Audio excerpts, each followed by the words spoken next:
இனிய வணக்கங்கள், அன்பு நண்பர்களே. மீண்டும் ஒரு புத்தம் புதிய நன்னாள் இறைமையின் வரமாக நமது தளத்தின் முதல் படிநிலையாக நேர்மறை சிந்தனைகளை நம்மிடையே விதைக்க இணைகின்றார் அன்பு தோழர் கற்பகவள்ளி அவர்களை அன்புடன் வரவேற்போம்.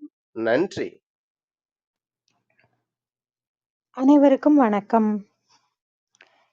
இப்பிரபஞ்ச வெளியில் நீக்கமற நிறைந்திருக்கும் பரம்பொருளே, உம்மை வணங்குகின்றோம். உந்தன் அளப்பரிய அன்பால் எங்களுக்கு கிடைத்திட்ட பெற்றோர்கள், வழிகாட்டிகள், உற்றார், உறவினர்கள், நண்பர்கள் மற்றும் ஒவ்வொரு உயிருள்ள ஆன்மாக்கள் மற்றும் உயிரற்ற பொருட்களுக்காகவும் மனம் நிறைந்த நன்றி. உந்தன் அபரிமிதமான படைப்பால் இப்பூவுலகு உந்தன் எழில் நிறைந்த இயற்கையாலும் நிறை வளங்களாலும் நீடித்த நலங்களாலும் ஆகச்சிறந்த நேர்மறை எண்ணங்களாலும் இவ்வுன்னத உலகிலும் எங்கள் உயிர் துடிப்புள்ள உள்ளங்களிலும் நீக்கமற நிறைந்துள்ளது. உந்தன் அளப்பரிய அன்பினாலும் அருளினாலும் ஆசீராலும் நாங்கள் ஒவ்வொருவரும் உயர்ந்த உன்னதமான வாழ்வியல் பயணத்தை நிறைவுடனும் நிம்மதியுடனும் அன்றாடம் மேற்கொண்டு வருகின்றோம், ஆகச் சிறந்த வழிகளில்.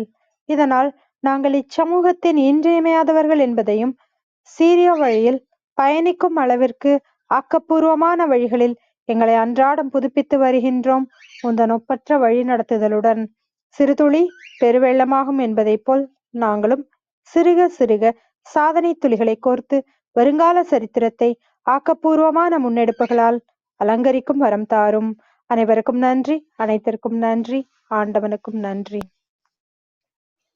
நன்றிங்க அன்பு தோழர். நமது நிகழ்வின் அடுத்த படிநிலையாக நாம் ஒரு நிமிட தியானத்திற்குள் பயணிக்க இருக்கின்றோம். கண்களை மெலிதாக மூடிக்கொள்வோம், கரங்களை கோர்த்துக் கொள்வோம்.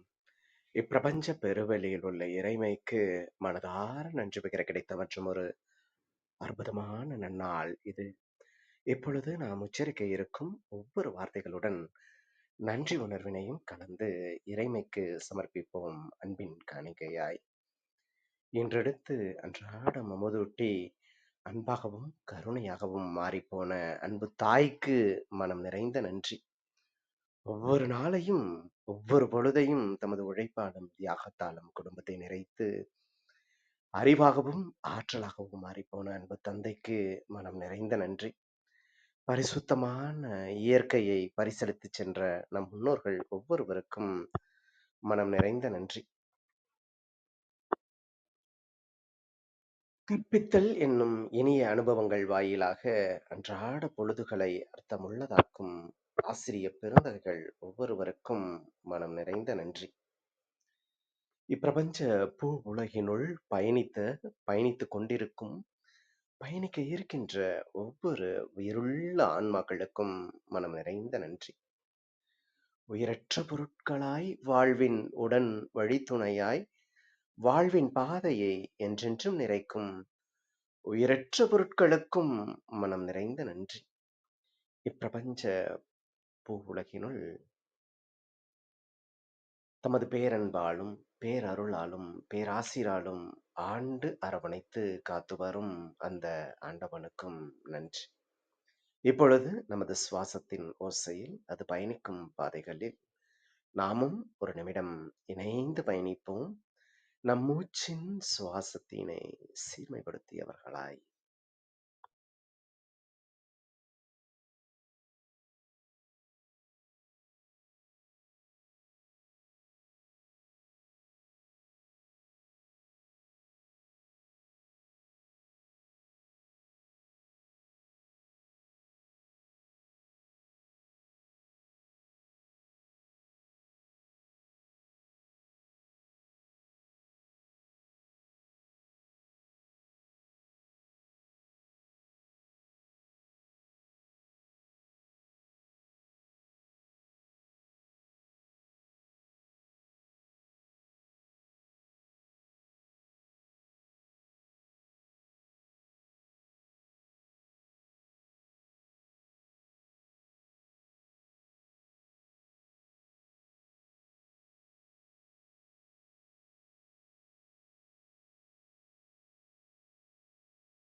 இப்பிரபஞ்ச பெருவெளியில் நிக்கமர நிறைந்திருக்கும் முடிவில்லா பரம்பொருளின் அன்போடும் அருளோடும் ஆசீரோடும் எங்கள் வாழ்வியல் சூழல் அன்றாடம் அர்த்தமுள்ள வகையில் சீருடனும் செம்மையுடனும் பண்பட்டு வருகின்றது. இதனால் இச்சமூகத்தின் சீரிய சிறந்த முன்மாதிரிகளாக நாங்கள் திகழ்வதோடு நில்லாமல் பல்வேறு சாதனைகளையும் அதன் வாயிலாக சரித்திரங்களையும் படைக்கும் அற்புத படைப்பாளிகளாக பரிணமிப்போம். இறைமைக்கு நன்றி.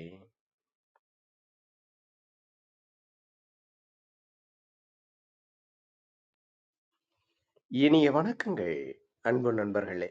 மீண்டும் ஒரு புத்தம் புதிய நன்னாள் இறைமையின் வரமாக நமது தளத்தின் 686வது நாள் நிகழ்விற்கு உங்கள் ஒவ்வொருவரையும் அன்புடன் வரவேற்பதில் பெருமகிழ்வு கொள்கின்றோம். நாங்கள் இந்த நாள் உங்களுக்கு ஆக சிறந்த நன்னாளாக அமைந்திடவும், நீங்கள் அடியெடுத்து வைக்கும் ஒவ்வொரு முயற்சிகளும் உங்களுக்கு ஆக சிறந்த வெற்றிகளை பரிசளிக்கவும் அன்பின் வாழ்த்துக்களை பகிர்ந்து கொள்வதில் பெருமகிழ்வு கொள்கின்றோம். நாங்கள் அன்பிற்கினிய நண்பர்களே, இந்த வாரம் முழுக்க நாம் விரிநீர் என்ற ஒரு அற்புதமான தொகுப்பின் கீழ் நமது சிந்தனைகளை செழுமைப்படுத்தி வருகின்றோம். இந்த விரிநீர் தொகுப்பில் இன்று நமது தளத்தில் சமீபத்தில் திருச்சி தமிழ்ச்சங்கத்தில் வெளியாகிய ஒரு அற்புதமான கவிதை தொகுப்பான திருத்தப்படாத கவிதைகள் என்ற அற்புதமான நூலின் அறிமுக விழாவை இணையவழி அறிமுக நாம் ஏறெடுக்கின்றோம். அன்பு நண்பர் முனைவர் ஜா சலேத் அவர்கள் முன்னின்று நடத்தக்கூடிய காவிரி கவிழ்த்தமிழ் முற்ற திருச்சியில் இருந்து முதல் நூலாக இந்த நூல் வெளியிடப்பட்டுள்ளது என்பது குறிப்பிடத்தக்க ஒரு தகவலாகும். அன்பு நண்பர் முனைவர் ஜா சலேத் அவர்கள் நிறைய தமிழார்ந்த முயற்சிகளை இந்த தமிழ் கூறும் நல்லுலகிற்கு நிறைய முயற்சிகளை ஏறெடுத்து வருகின்றார். அதில் அவர் உருவாக்கி செயல்படுத்தி கொண்டிருக்கக்கூடிய காவிரி கவித்தமிழ் முற்றத்தின் பதிப்பகத்திலிருந்து வெளியாகிய திருத்தப்படாத கவிதைகள் என்ற ஒரு அற்புதமான நூல் இன்று நமது தளத்தில் இணையவழி அறிமுக விழாவாக ஏறெடுக்கப்பட்டுள்ள இந்த தருணத்தில் இந்த நூலின் ஆசிரியர் அன்பு சகோதரி அரசி மார்லின் செல்வகுமார் அவர்கள் இன்று நம்மிடையே இணைந்துள்ளார்கள். மேலும் இந்த நூலை மதிப்பு ஆய்வு செய்வதற்காக நம்மிடையே அன்பு தம்பி சுஜாதா சஞ்சய்குமார் அவர்களும் வாழ்த்துரை வழங்குவதற்காக நமது அவையின் ஆஸ்தான கவிஞர் காசி ஆறுமுகம் அவர்களும் நம்மிடையே இணைந்துள்ளார்கள்.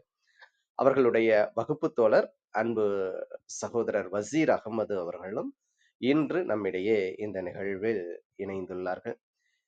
உங்கள் ஒவ்வொருவரையும் சொல்லரங்க சொந்தங்களாகிய அன்பு நண்பர்கள் ஒவ்வொருவருடனும் இணைந்து சரித்திரம் படைப்போம் தளம் இந்நிகழ்விற்கு வருக வருக வருக என வரவேற்பதில் பெருமகிழ்வு கொள்கின்றது. முதல் கவிதை என்பதே என்றென்றும் நமது மனதிற்குள் பெரும் பரவசங்களை விதைக்கக்கூடிய ஒன்றாக இருக்கும். அதுவும் பார்த்து பார்த்து சிறுக சிறுக கோர்த்து அவை அனைத்தும் முதலாக அச்சுக்கு வெளியாகி அது நமக்கு கைகளில் தவழும் தருணம் என்பது வாழ்வியலில் மறக்க இயலாத தருணங்களாக மாறித்தான் போகின்றது. அத்தகையதொரு நூல்களின் வரிசையில் திருத்தப்படாத கவிதைகளின் மதிப்புரையை முதலே நம்மிடையே வழங்குவதற்காக திருச்சி வளனார் கல்லூரி 3ஆம் ஆண்டு மாணவர் இயற்பியல் துறை மாணவர் அன்பு தம்பி சுஜாதா சஞ்சய்குமார் அவர்களை இப்போது அன்போடு வரவேற்க இருக்கின்றோம். அரசி மார்லின் செல்வகுமார் அவர்கள் தமிழ் துறையில் 3ஆம் ஆண்டு நிறைவு செய்யக்கூடிய தருவாயில் இருக்கின்றார். வசீர் அகமது அவர்களும் தமிழ் துறையை சார்ந்தவர்கள். மாணவர்களால் இன்று படைப்பு உலகம் நிரம்பி வழிய துவங்குள்ளது ஒரு ஆரோக்கியத்தின் மாற்றமாக பார்க்கப்படுகின்றது. இத்தகைய மாணவர்கள் நாளைய தலைசிறந்த ஆளுமைகளாக இலக்கிய உலகில் பரிணமிக்கவும் அன்பின் வாழ்த்துக்களை பகிர்ந்து கொண்டு அன்பு தம்பி சுஜாதா சஞ்சய்குமார் அவர்களை இப்பொழுது மதிப்புரை வழங்குவதற்காக அன்புடன் அழைக்கின்றோம். நன்றி. அளவற்ற அருளாளனும் மிகதற்ற அன்புடையவனுமாகிய இறைவனின் திருப்பெயரோடு துவங்குகின்றேன். புதுகையில் பிறந்த தமிழுக்கும் குமரி கண்டத்தில் தோன்றிய தமிழருக்கும் தாயால் பெற்றெடுக்கப்பட்டவனும் தமிழால் தத்தெடுக்கப்பட்டவனுமான இந்த சுஜாதா சஞ்சய்குமாரின் அன்பு வணக்கம். மீண்டும் ஒரு முறை வணக்கத்துக்கு அப்புறம் உடனே நன்றி சொல்றேன். காரணம் என்ன அப்படின்னா, கடந்த முறை என்னுடைய ஒரு கண் வசீர் அகமத்தினுடைய போறப்போக்குல ஒரு கவிதையை பற்றி பேசினேன். இன்று என்னுடைய மறுகண் திருத்தப்படாத கவிதை அரசி மாலின் அவர்களினுடைய கவிதையை பற்றி நான் பேசுறேன். புத்தகத்துக்குள்ள போறதுக்கு முன்னாடி ஒரு விஷயத்த சொல்லணும்னு ஆசைப்படுறேன். நான் எப்பொழுதுமே அரசி மாலினை ஒரு பெண் கவிஞர் அப்படின்னு குறிப்பிடவே மாட்டேன். நானும் சரி, வசீரும் சரி, அவள் ஒரு கவிஞர், அவ்வளவுதான். ஒரு பெண் கவிஞர், ஒரு பெண் எழுத்தாளர், ஒரு பெண் இயக்குனர், ஒரு பெண் இன்ஜினியர், ஒரு பெண் மருத்துவர் என்று அந்த பெண் என்ற முன்னூட்டத்தை முன்னால் போட்டு அவர்கள் செய்த சாதனையை பின்னால் குறிப்பிடுவதில் எனக்கும் சரி வசீருக்கும் சரி உடன்பாடு இருந்தது கிடையாது. எனவே இந்த புத்தகத்தை எழுதிய அரசி மாலின் ஒரு கவிஞர், வசீரை போல ஒரு கவிஞர். ஏன் நான் சொல்றேன் அப்படின்னா, வசீரினுடைய போற போக்குல ஒரு கவிதையை பற்றி பேசும்போது நான் ஒரு விஷயம் சொல்லியிருந்தேன். என்ன அப்படின்னா, போற போக்கில் ஒரு கவிதையினுடைய முடிவுரை என்பது திருத்தப்படாத கவிதையினுடைய ஒரு முன்னுரை அப்படின்ட்டு. நான் இன்னைக்கு போற போக்குல ஒரு கவிதையினுடைய கைகளை கொண்டே திருத்தப்படாத கவிதைகளை தொட வேண்டும் என்று ஆசைப்படுகிறேன். நான் கடைசியா சொல்லும்போது வசீர் ஒரு கவிதை எழுதியிருப்பாப்ல. என்ன அப்படின்னா, சமுதாய சிக்கலை எழுதினால் அது ஆண், சமுதாயத்தையே எழுதினால் அது பெண், அவன் வரிகளோடு எழுதுவான், அவள் வழிகளோடு எழுதுவாள் அப்படின்ட்டு. அப்பேற்பட்ட வழிகளினுடைய தொகுப்பாதான் நான் அந்த திருத்தப்படாத கவிதைகள் புத்தகத்தை பார்க்கிறேன். ஏன்னா நீங்க வசீரினுடைய புத்தகத்தை பற்றி நான் பேசும்பொழுது நான் ஒரு முக்கியமான விஷயத்த சொல்லியிருப்பேன். என்ன அப்படின்னா, அந்த புத்தகத்தினுடைய சிறப்பு என்ன தெரியுமா? வசீரினுடைய புத்தகத்தினுடைய சிறப்பு, நீங்க ஒரு தாட்டி கையில போற போக்குல ஒரு கவிதையை எடுத்து விட்டீர்கள் என்றால் உங்களால் அதை முழுமையாக முடிக்காமல் வைக்க முடியாது. ஆனால் அரசி மாலினியினுடைய திருத்தப்படாத கவிதைகளினுடைய சிறப்பு என்ன தெரியுமா? நான் அடித்து சொல்கிறேன். இந்த புத்தகத்தை நீங்கள் ஒரு முறை எடுத்து விட்டீர்கள் என்றால் உங்களால ஒரு ஸ்ட்ரெச்சில் படிச்சு முடிக்க முடியாது. காரணம், அது வரிகளோடு எழுதப்பட்ட கவிதை புத்தகம், இது வழிகளோடு எழுதப்பட்ட கவிதை புத்தகம். நான் இந்த ஒரு புத்தகத்தை ஒரு கவிதையிலிருந்து தொடங்கணும்னு ஆசைப்படுறேன். காரணம், ஒரு பானை சோற்றுக்கு ஒரு சூடு பதம் அப்படின்னு சொல்லுவாங்க. ஒரு பெண் என்றால் இப்படிதான் எழுதணும், ஒரு பெண் என்றால் இது எழுதக்கூடாது, ஒரு பெண்ணாக இருந்து கொண்டு இதையெல்லாம் நீ பேசலாமா அப்படிங்கிற சமுதாயத்துக்கு மத்தியில் இந்த புத்தகத்திலே எனக்கு மிகவும் பிடித்த ஒரு கவிதை இருக்கு. அதை தொட்டு நான் தொடங்கணும்னு ஆசைப்படுறேன். இங்க பல பெண்கள் இருக்கிறீங்க. அரசி மாலின் இவ்வாறாக தன்னுடைய 59வது கவிதையை குறிப்பிட்டிருக்கிறார். என் கால்கள் பட்டதால், என் கால்கள் பட்டதால் தீட்டாகி போனது உங்கள் கோவிலின் நிழல். என் கால் பட்டதால் தீட்டாகி போனது உங்கள் கோவிலின் நிழல்.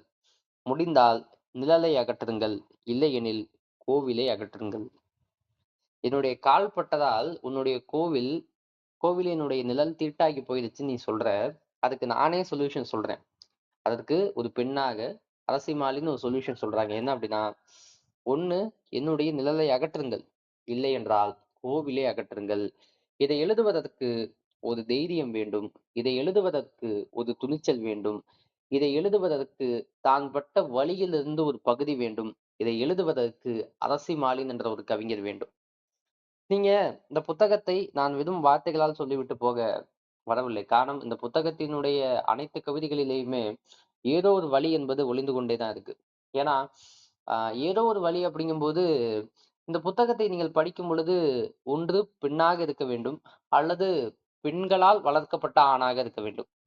அப்பொழுது இந்த இந்த புத்தகத்தினுடைய அந்த வரிகள் இருக்கு தெரியுமா? அது உங்களுக்கு வரிகளாவே இருக்காது. வழிகளாகத்தான் இருக்கும். இந்த புத்தகத்தினுடைய ஒரு முதல் கவிதை ஒண்ணு இருக்குங்க. நான் இன்னும் சொல்றேன். இந்த புத்தகத்த நான் எங்க முதலில் வாங்கிக் கொண்டேன் அப்படின்னா, எனக்கு இன்னும் ஞாபகம் இருக்கு. 22/12/2024 அரசி மாலின் என்றும் அன்புடன் அரசி மாலின் அரசி மாலின் கையெழுத்து போட்டு என்கிட்ட இந்த புத்தகத்தை கொடுத்துச்சு. எங்க அப்படின்னா, தாமுயகாசா தமிழ்நாடு முற்போக்கு எழுத்தாளர் கலைஞர்கள் சங்கம் நடத்திய சிறுகதை பயிலரங்கம் அன்னைக்கு இந்த புத்தகம் காட்சிப்படுத்தப்பட்டது. அப்பொழுதுதான் நான் இந்த புத்தகத்தை வாங்கினேன். அங்கு கவிஞர் நந்தலால் அவர்களும் இருந்தார். இப்ப நான் அந்த புத்தகத்தை வாங்கிட்டேன். வாங்கியவுடன் அன்னைக்கு எடுத்தோட்டி இந்த புத்தகத்தினுடைய முதல் கவிதையை படிச்சேன். என்ன கவிதை தெரியுமா? கண்ணாடி தொட்டியில் ஆழ்கடல் மீன். கண்ணாடி தொட்டியில் ஆழ்கடல் மீன், அதன் கண்கள் முழுக்க கடல் அப்படின்ட்டு. இந்த ஒரு கவிதையை படித்து முடித்த பிற்பாடு என்னால் அடுத்த கவிதைக்கு போக முடியல.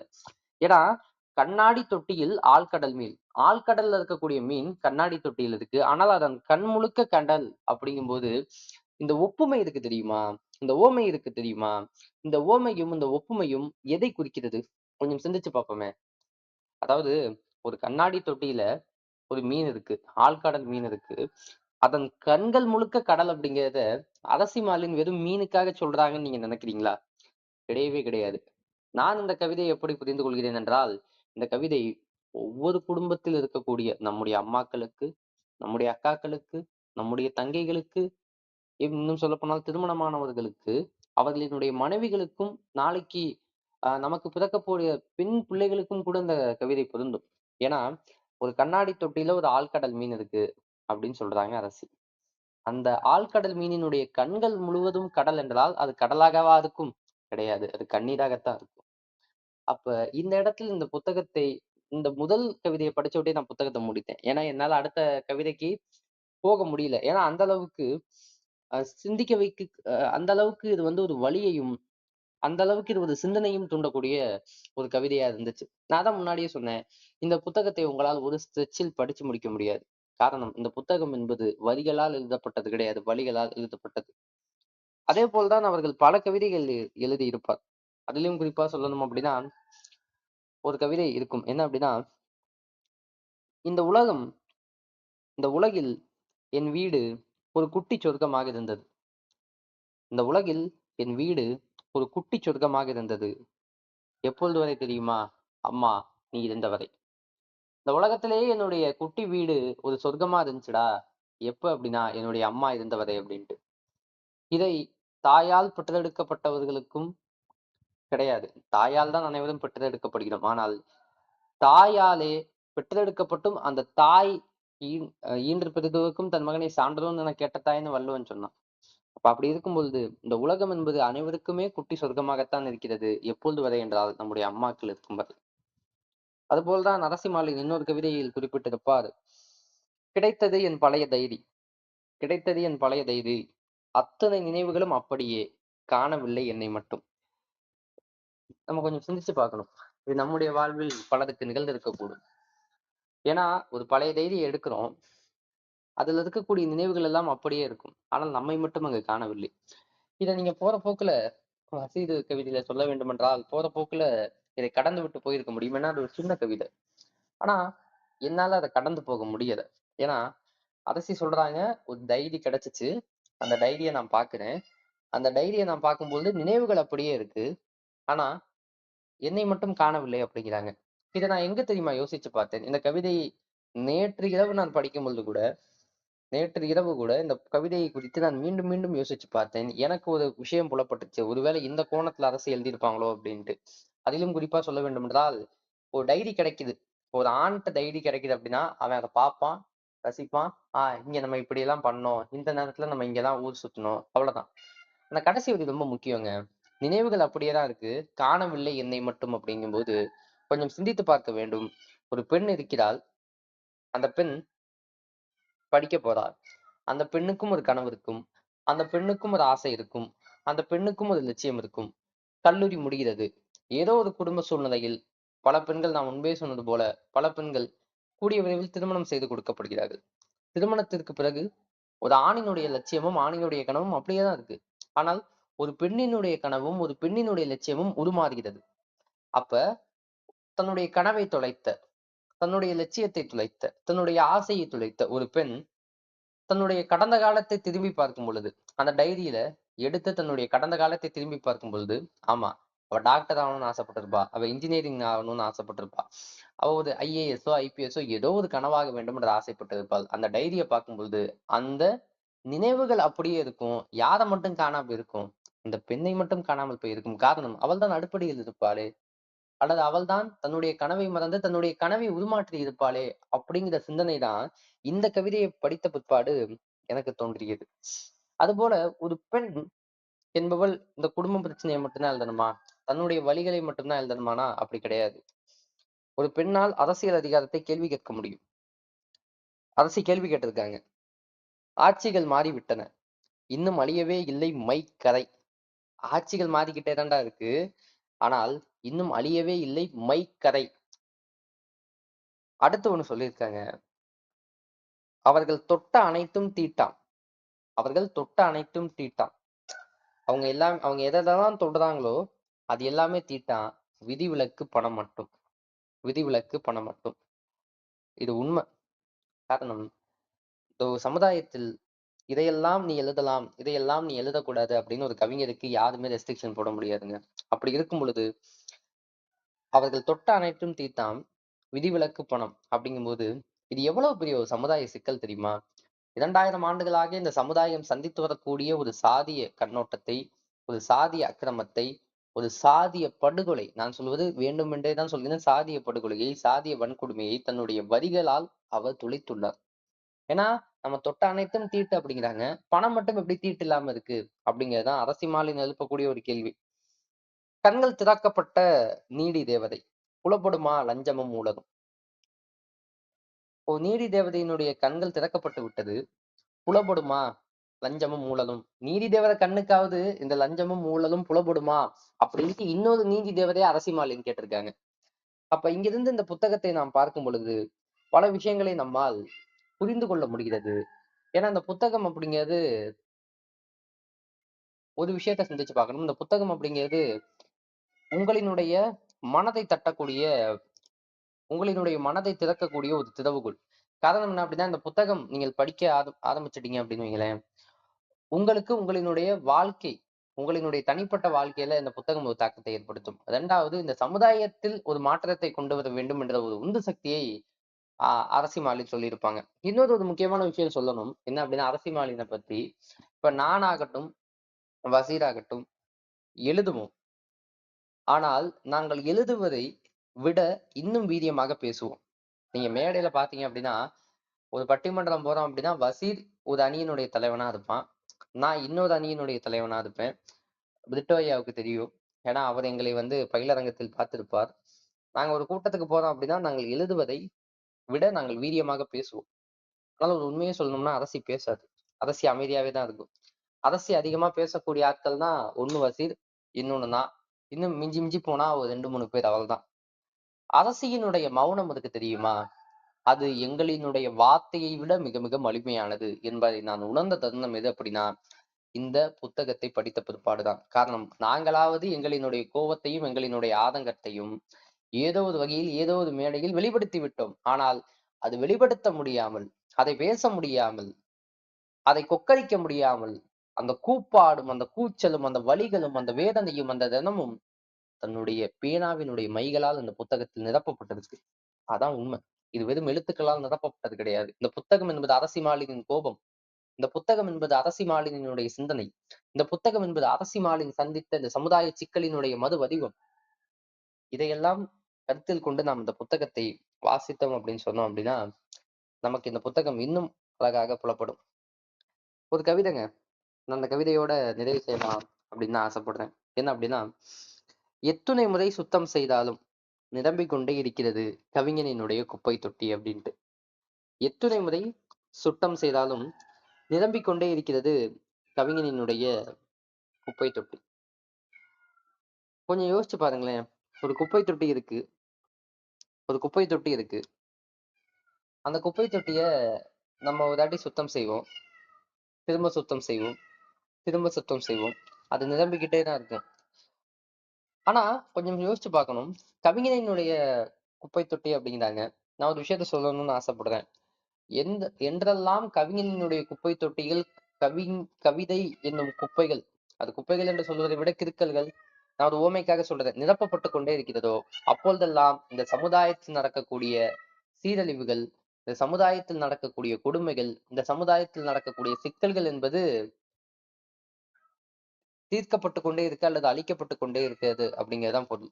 என்றெல்லாம் இந்த சமுதாயத்தில் ஒரு கவிஞனினுடைய பேனா தலைகுனிந்து தன்னுடைய மையை தன்னுடைய அந்த எழுத்து வடிவமாக ஒரு கவிஞன் குடுக்கிறானோ, அந்த பேனா வந்து தலை குனியும் போதெல்லாம் இந்த சமுதாயத்தில் இருக்கக்கூடிய சிக்கல்கள் கட்டவிழ்க்கப்பட்டு, இந்த சமுதாயத்தில் இருக்கக்கூடிய சிக்கல்கள் அனைத்தும் அழிக்கப்பட்டு, இந்த சமுதாயம் தலை நிமிர்ந்து நடக்கப் போகிறது என்பதுதான் ஒரு நான் கடைசியா ஒண்ணே ஒண்ணு சொல்லி முடிக்கணும்னு ஆசைப்படுறேங்க.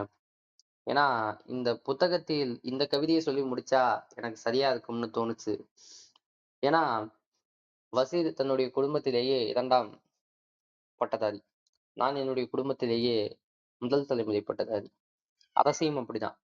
இப்ப இங்க நாங்க 3 பேரும் இருக்கோம் அப்படிங்கும்போது, எங்கள் 3 பேரையும் ஒன்றாக இணைத்தது 3 விஷயம். ஒன்று, நான் இயற்பியல், அவங்க 2 பேருமே தமிழ். ஆனால் எங்கள் மூவரையும் ஒன்றாக இணைத்தது 3 விடயங்கள்.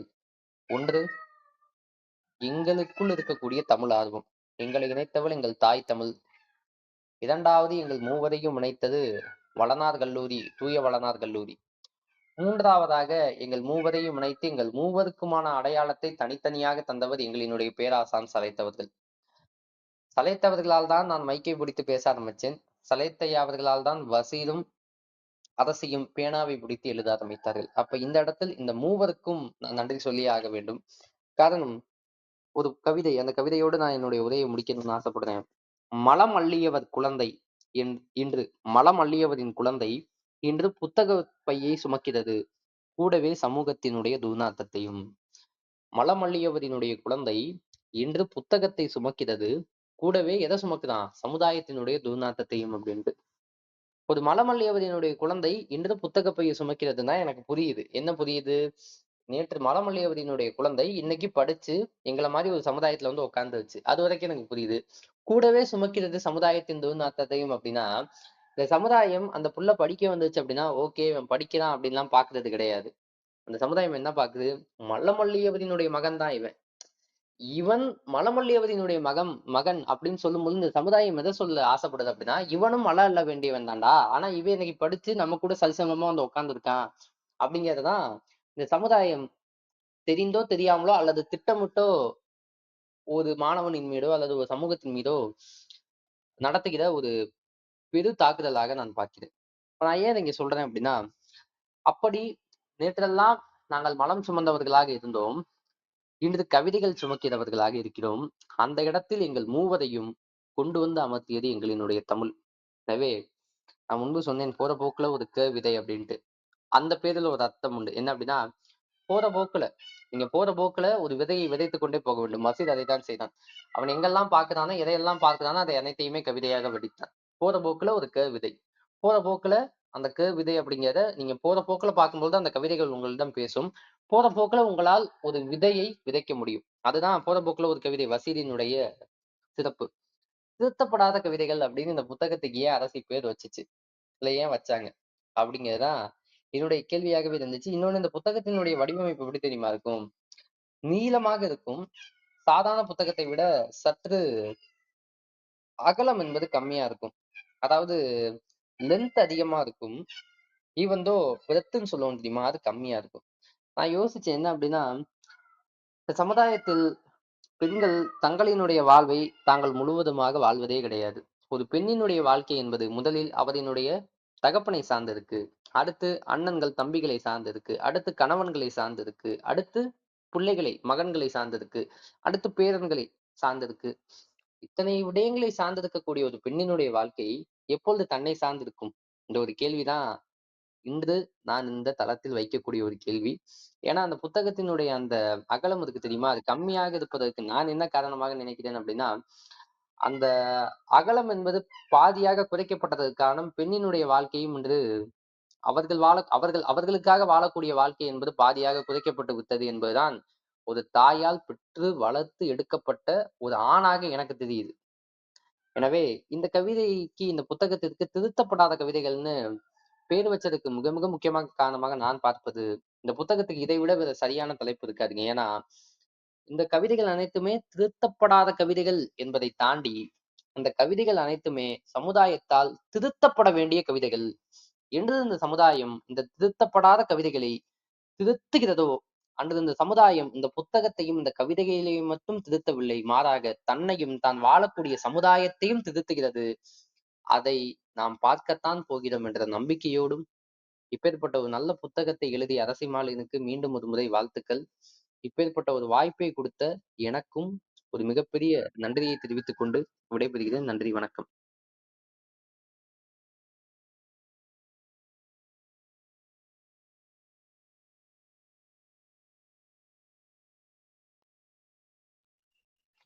நன்றிங்க அன்பு தம்பி. மிகவும் சிறப்பான ஒரு மதிப்புரையை அன்பு சகோதரி அரசி மார்லின் செல்வகுமார் அவர்கள் எழுதிய திருத்தப்படாத கவிதைகள் என்ற ஒரு அற்புதமான நூலுக்கு அவருடைய கல்லூரி தோழர், எழுத்தாளர் மற்றும் பேச்சாளர் சஞ்சய்குமார் அவர்கள், சுஜாதா சஞ்சய்குமார் அவர்கள் அற்புதமான மதிப்புரையை வழங்கினார்கள். இப்பொழுது வாழ்த்துரை வழங்குவதற்காக நமது அவையின் ஆஸ்தான கவிஞர் மற்றும் ஆசிரியர் காசி ஆறுமுகம் அவர்களை அன்புடன் அழைக்கின்றோம். நன்றி.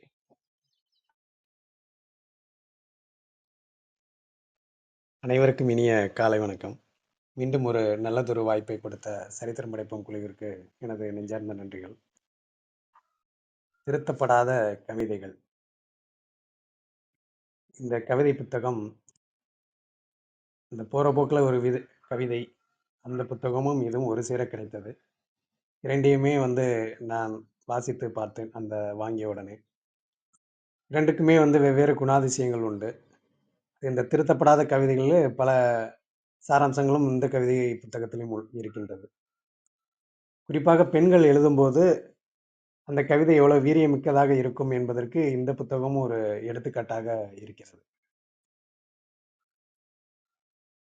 அதே போல இவருடைய அந்த அவன் எழுதினால் அது கவிதை, அவள் எழுதினால் அது புரட்சி அப்படிங்கிற மாதிரி தான் நான் எடுத்துக்கிறேன் இந்த கவிதையை பொறுத்த வரைக்கும். இவருக்கு சிறு வயதிலே அந்த கவிதை எழுதுகிற அந்த ஆர்வம் 7ஆம் வகுப்பில் வருவதாக அவருடைய எண்ணுரையில குறிப்பிட்டிருக்கிறார். 7ஆம் வகுப்பிலே அவர் அன்னையை பற்றி முதல்ல எழுதுறாங்க.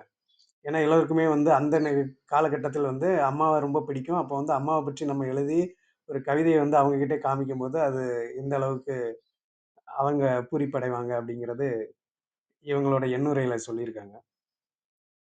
இன்னொன்று குறிப்பிட்டு சொல்லணும்னா, இவங்களோட கவிதை எப்படி இருக்கும் அப்படிங்கிறதுக்கு இன்னொரு உதாரணமாக நம்ம சொல்லணும்னா, இவர்களுடைய தாய் பேராசிரியை, தந்தை ஒரு தமிழ் ஆர்வலர்.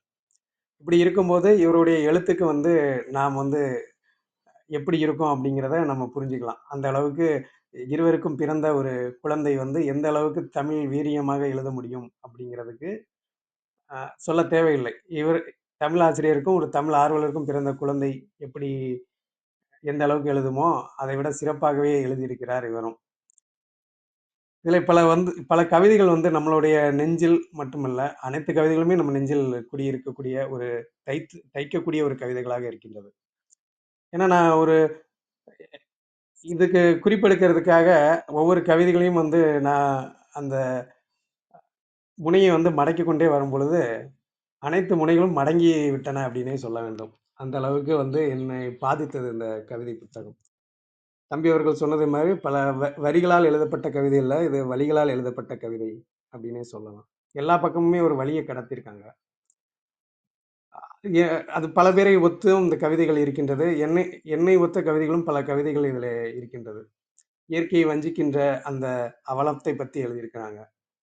அப்புறம் தன்னை தொலைத்து விட்ட ஒரு ஏக்கம், ஒரு பெண்மை தொலைத்து விட்ட ஒரு ஏக்கம், பெண்ணுக்கான அவர் கல்யாணத்துக்கு முன்பு எப்படி இருக்கிறாள், கல்யாணத்துக்கு பின்பு அந்த பெண் எப்படி மாறுகிறாள் என்பதை ஒரு இயக்கமாகவும் பதிவு செய்திருக்கின்றார். அதே போல சமூகம் சார்ந்த அவலத்தை பற்றி எடுத்து கூறியிருக்கின்றார். இயற்கை வஞ்சிக்கும் இன்றைய சமூகத்தை பற்றி எடுத்து கூறியிருக்கிறார். பெண்களுக்கு நேரும் இன்னல்களை பற்றி எடுத்து கூறியிருக்கிறார். இப்படி எண்ணற்ற ஒரு சமூகம் சார்ந்த ஒரு கவிதை படைப்பாக இதை பார்க்கலாம்.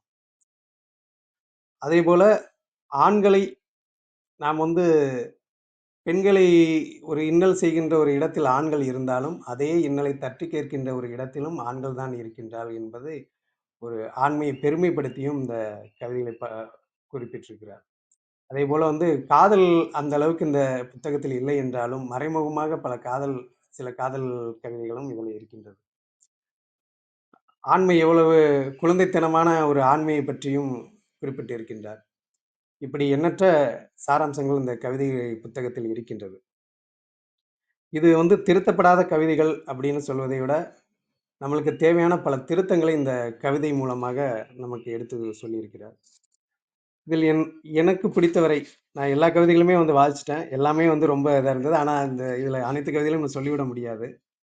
ஆனாலும் பல வரிகள் எனக்கு பிடித்த வரிகளை ஏற்கனவே சுஜாதா அவர்களும் இந்த தளத்திலே சொல்லிவிட்டார்கள். இருந்தாலும் என்னுடைய மனதிற்கு ஒப்ப கவிதைகள், ஒரு சில கவிதைகளை நான் இதிலே அந்த சிறப்பம்சத்தையும் சொல்லிவிடுகிறேன். இதுல பல துளிப்பாக்கள் இருக்கின்றன. அவங்க வந்து துளிப்பா கவிஞருக்கு ஆனா அனைத்து தகுதிகளும் அவர்களுக்கு இருக்கின்றது. ஏன்னா, துளிப்பா கவிதைகள் வந்து எழுதுவதற்கு ஒரு திறமை வேண்டும். 3 வரிகளே வந்து அந்த உணர்வை கடத்த வேண்டும். அந்த அளவுக்கு வந்து அந்த துளிப்பா கவிதை இருக்க வேண்டும். அந்த 3 வரிகளுக்குள்ளேயே நம்ம சொல்ல வேண்டிய அனைத்து உணர்வுகளையும் கடத்த வேண்டுமென்றால், அதுதான் ஒரு சிறந்த துளிப்பா கவிதையாக மாறும். எல்லோரும் துளிப்பா எழுதினாலும், அது வந்து எந்த அளவுக்கு வீரியமாக நம் மனதில் பதிகிறது என்பதையும் பார்க்க வேண்டும். அதேபோல குறிப்பிட்டு சொல்லணும்னா, பெண்கள் வந்து இயல்பாவே வந்து அந்த நாசூக்காக பேசுவதில் வல்லவர்களாக கூட இருப்பாங்க.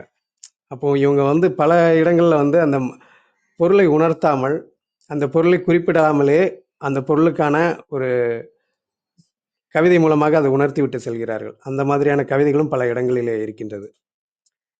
அதனால தான் வந்து வள்ளுவருக்கு 2 வரிகள் தேவைப்பட்ட போது, ஔவையாருக்கு ஒரே வரிகள் தேவைப்பட்டது அப்படின்னு கூட சொல்லலாம் நம்ம. அந்த அளவுக்கு வந்து பெண்களுடைய அந்த இலக்கியத்துவம் வந்து எப்பவுமே அதிகமா தான் இருக்கும். ஏன் அவங்க ஆரம்ப காலத்துல இருந்து ஏன் எழுதல அப்படின்னா, அவங்க பேச்சு வழக்கே இயல்பாகவே வந்து இலக்கிய தரமாக இருக்கும். அதனால தான் வந்து பெண்கள் எப்பவுமே நமது பாட்டிகளை எடுத்துக்கிட்டா கூட சொலவடைகள் அதிகமா சொல்றது யாருன்னா, பாட்டிகள் தான் சொல்லுவாங்க. அதேபோல வந்து பாடல்கள், தாலாட்டுல இருந்து அனைத்து பாடல்களும் பாடுவது வந்து அ பெண்கள் தான் பாடி வந்திருக்கிறார்கள் ஆரம்ப காலத்தில இருந்து. அதனால இயல்பாகவே அவங்களுக்கு இலக்கியம் உண்டு. ஆனால் அவர்கள் எழுதி வைக்கவில்லை என்பதால் தான் நமக்கு வந்து ஒரு சில பெண் கவிஞர்கள் தான் எழுதியதால் நம்மளுக்கு கிடைத்தது அவ்வளவுதான் கிடைச்சிருக்கு. ஆனால் நம் காற்றிலே கலந்திட்ட எண்ணற்ற அந்த நாட்டுப்புற இலக்கியங்கள் எல்லாமே பெண்மையை சார்ந்து பெண்கள் பாடிய பாடல்கள் எல்லாமே தான் நம்மளுக்கு கடத்தப்பட்டு வந்திருக்கின்றன. அதனால் பெண்களை வந்து இலக்கியத்தில் நம்மை விட ஒரு சிறந்தவர்களாக தான் பார்க்க வேண்டும். அதே போலத்தான் இன்றளவும் வந்து பெண்கள் பல பேர்கள் வந்து கவிஞர்களாக உருமாறி இன்று சிறந்த கவிஞர்களாகவும் வந்து கொண்டிருக்கிறார்கள். இலக்கியத்திலும் வந்து பல பேர்கள் வந்து முத்திரை பதித்துக் கொண்டிருக்கின்றார்கள். அந்த வழியிலே வந்து நமது அரசி மார்லின் அவர்களும் ஒரு இலக்கிய உலகிலே ஒரு சிறந்தவராக வருவார்கள் என்பதில் எந்த ஒரு ஐயமும் இல்லைதான். முதலாக ஏற்கனவே அவர் குறிப்பிட்டு சொன்ன மாதிரி அந்த கவிதைகள் வந்து இந்த நாட்குறிப்பில் வந்து நம்ம வந்து ஒரு தடவை எழுதினதை மறுபடி திரும்பி பார்க்கும்போது, நாம் என்னவாக இருக்கின்றோம் இப்பொழுது அப்படிங்கிறதையும் பார்க்கணும். நம்மளுடைய நினைவுகள் வந்து இன்னும் மாறாமல் அப்படி இருக்கிறது. ஆனால் நாம் மாறிவிட்டோம் அப்படிங்கிறத அந்த ஒரு ஏக்கத்தை அவருடைய 2வது கவிதைகளை பதிவு செய்திருக்கிறார். அதேபோல எண்ணற்ற கவிதைகளில் வந்து தனது ஏக்கங்களையும், வலிகளையும் சொல்லியிருக்கிறார். அதேபோல குறிப்பிட்டு சொல்லணும்னா, அந்த திருமணத்தின் அப்போ அந்த மேடையில வந்து அவள் தொலைந்துவிட்டு ஒரு பிணமாக ஒரு உறவினர் மூலமா ஒரு அழுக்கு பூசப்பட்ட ஒரு பிணமாக மாறிவிடுகிறாள் அப்படிங்கிற மாதிரியான ஒரு கவிதை இருக்கிறது. அது வந்து ஒரு உண்மையிலே பெண்களுக்கான அந்த வலியை அது சொல்கிறது. அதே போல வந்து பெண்ணை பெண்ணாக பாருங்கள் 6 மணி வரைக்குமாவது அப்படிங்கிற ஒரு கவிதை. ஆண்கள் வாழும் உலகில் மனிதனை தேடுகிறாள் மனுஷி அப்படிங்கிற மாதிரியான அந்த கவிதைகள் எல்லாம்.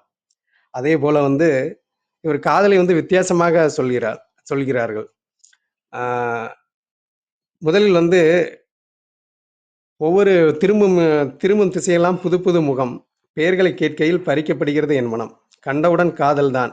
கையோடு கூட்டி வர நினைக்கிறேன் அப்படின்னு ஆரம்பத்துல அவங்க எழுதிட்டு, அதுக்கப்புறம் சொல்றாங்க, அவங்க எதை காதலிக்கிறார்கள் அப்படின்ட்டு.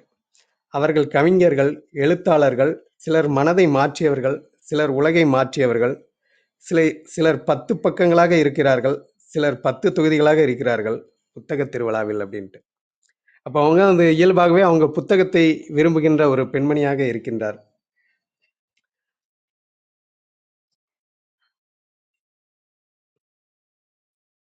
அதேபோல எனது சிந்தனையை ஒத்த ஒரு கவிதையை என்று சொல்ல வேண்டுமென்றால், அறுக்கப்படுகின்றன தமிழ்த் தாயின் மார்பகங்கள் குறிஞ்சியை காணவில்லையாம் என்று. இன்று அந்த ம கல்குவாரிகளைப் பற்றி பல மலைகளை வந்து நாம் குடைந்து கல்குவாரியாக மாற்றிக்கொண்டு இருக்கின்றோம். ஆனால் அங்கே குறிஞ்சி என்ற ஒரு நிலத்தாயின் மார்பகம்தான் அந்த மலை என்பதை மறந்துவிட்டோம். அந்த அளவுக்கு அந்த ஒரு வழியை வந்து இவங்க கடத்திருக்காங்க. உண்மையிலே வந்து இந்த 3 வரிக்குள்ள நம்ம என்னத்தெல்லாம் பார்க்குறோம்னா, ஒரு குறிஞ்சி என்பது வந்து அது நம்மளுடைய தமிழினம் தோன்றிய முதல் நிலப்பகுதி வந்து குறிஞ்சி. அந்த குறிஞ்சி என்பது அந்த மலை வளம் என்பதை நாம் மறந்துவிட்டு, நாம் அதை உடைக்கிறோம் அப்படிங்கிற போது, நம்மளுக்கு ஏன் அந்த ஒரு உணர்வு இல்ல அப்படிங்கிறத ஒரு மிகுந்த வலியோடு அவங்க வந்து சொல்லியிருக்காங்க. அதேபோல இன்னொன்னு, அதே இயற்கையை சார்ந்து, "வெடித்து கிடக்கின்றன பூமியின் உதடுகள், முத்தமிடத் தோணவில்லையா வானவனுக்கு" அப்படின்ட்டு. அதான் வறண்டு போன நிலத்தை பற்றி இவர் எளிமையாக, அழகாக நமக்கு கூறியிருக்கிறார். அதேபோல பெண்மையை பற்றி இன்னொரு வலியான ஒரு கவிதையை அவரு படைத்திருக்கிறார்.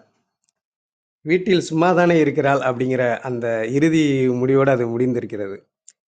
என்னன்னா, பெண்கள் வந்து அவருடைய சேவைகள், அவருடைய பணிகள் எல்லாமே வந்து நம்ம எதனோடும் ஒப்பிட்டு சொல்ல முடியாது. வீட்டிலே இருக்கின்ற தாய் செய்கின்ற வேலைகளை விட, வெளியில் யாருமே வேலைகள் செய்வதில்லை. ஆனால் அந்த தாய் வந்து யாராவது வந்து கேட்கும்போது, "அம்மா என்ன பண்ணிட்டு இருக்காங்க?" அப்படின்னு கேட்கும்போது, "இல்ல வீட்ல தான் இருக்காங்க" அப்படின்னு சொல்லும்போது, வீட்ல சும்மா தான் இருக்காங்கன்னு சொல்லும்போது, உண்மையிலேயே வந்து நம்மளுக்கு அந்த மத்தவங்க சொல்லும்போது, நம்ம சொல்ல மாட்டோம். ஆனா மத்தவங்க அத சொல்லும்போது, நம்மளுக்கு அந்த வலிய வந்து அழகா கடத்திருக்காங்க. "வானத்தை ஒளி தீண்டும் முன், வானளியில் தீண்டுகின்றன அவள் விரல்கள். இரவு உறங்கி பகலில் எழும் உலகில், இரவில் உறங்கி இருளிலே எழுகிறாள். இருக்கும் வேலைகள் அனைத்தையும் இன்முகத்துடன் முடித்துவிட்டு, வாசல் வரும் அவளிடம், நீங்க என்ன பண்றீங்க? எனும் கேள்விக்கு, அவள் இதழ்கள் பதிலளிக்கும் முன், அங்கே ஒரு அசரீரி. அவளா வீட்டில் சும்மா தான் இருக்கிறாள்" அப்படின்ட்டு. இது உண்மையிலே வந்து மிகுந்த வலியை நமக்கு உண்டு பண்ணக்கூடிய ஒரு கவிதை. ஏன்னா, ஒரு பெண் வந்து வீட்ல இல்லாத சமயத்தில், நாம் அந்த வேலைகளை செய்யும்போது, அந்த அதன் வி அதனுடைய உழைப்பு அவங்களுடைய உழைப்பு என்னன்னு நம்மளுக்கு தெரியும். 1 நாள், 2 நாள் வந்து அவங்க வந்து உடம்பு சரியில்லாம இருந்தா கூட வந்து, நாம் அந்த வேலையை சேர்த்து செய்யும்போதோ, இல்லை நாம வந்து நம்ம வேலையை விட்டுக்கிட்டு அந்த வேலையை செய்தால் கூட, நம்மளால அதை நிறைவு செய்ய முடியாது. அதை பக்குவமாகவும் நம்மளால செய்ய இயலாது அப்படிங்கிறது தான் உண்மை. அதேபோல இன்னொரு கவிதை ஏற்கனவே நமது சுஜாதா அவர்கள் சொல்லியிருந்தார். சுஜாதா சஞ்சய் அவர்கள். அந்த மலம் அள்ளுவர்களுடைய அந்த வாழ்க்கை நிலையை பற்றி சொல்லியிருந்தாங்க. அவங்க பையன் புத்தக பை சுமந்தாலும், கூடவே துர்நாற்றையும் சேர்த்து சுமக்கிறார் அப்படின்ட்டு. அதேபோல ஒரு கவிதையை நான் வந்து என்னுடைய புத்தகத்திலும் எழுதியிருந்தேன். என்னன்னா, "அனைத்து சாதியினரும் அர்ச்சகராகி விட்டார்கள். ஆனால் அனைத்து சாதியினரும் எப்போதும் மலம் அள்ளுவார்கள்" அப்படின்ட்டு. ஏன்னா, நம்ம அர்ச்சகராகி விட்டோம் அப்படின்னு சொல்லிட்டு, அந்த ஒரு இதை நோக்கி தான் நம்ம எடுத்துட்டு போறோம். உயர்ந்த நிலை இதில சமம் அடைய வேண்டும்னு கொண்டு போறோம்.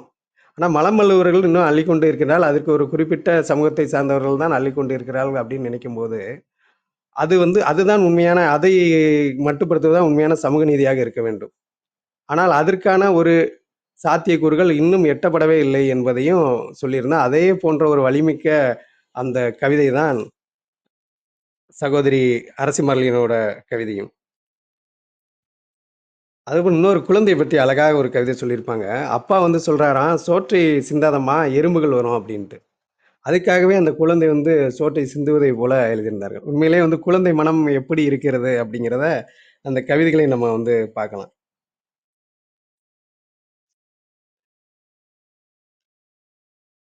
அப்புறம் இன்னொரு கவிதை. இது வந்து தான் நான் அவங்க மறைபொருள வச்சு என்ன அழகாக கவிதை எழுதியிருக்கிறார்கள் அப்படிங்கிறதுக்கு இது ஒரு உதாரணமாக நம்ம பார்க்கலாம். "நினைவுகளில் இரை தேடுகின்றன கொக்குகள் அடுக்குமாடி குடியிருப்பில் அப்படின்ட்டு.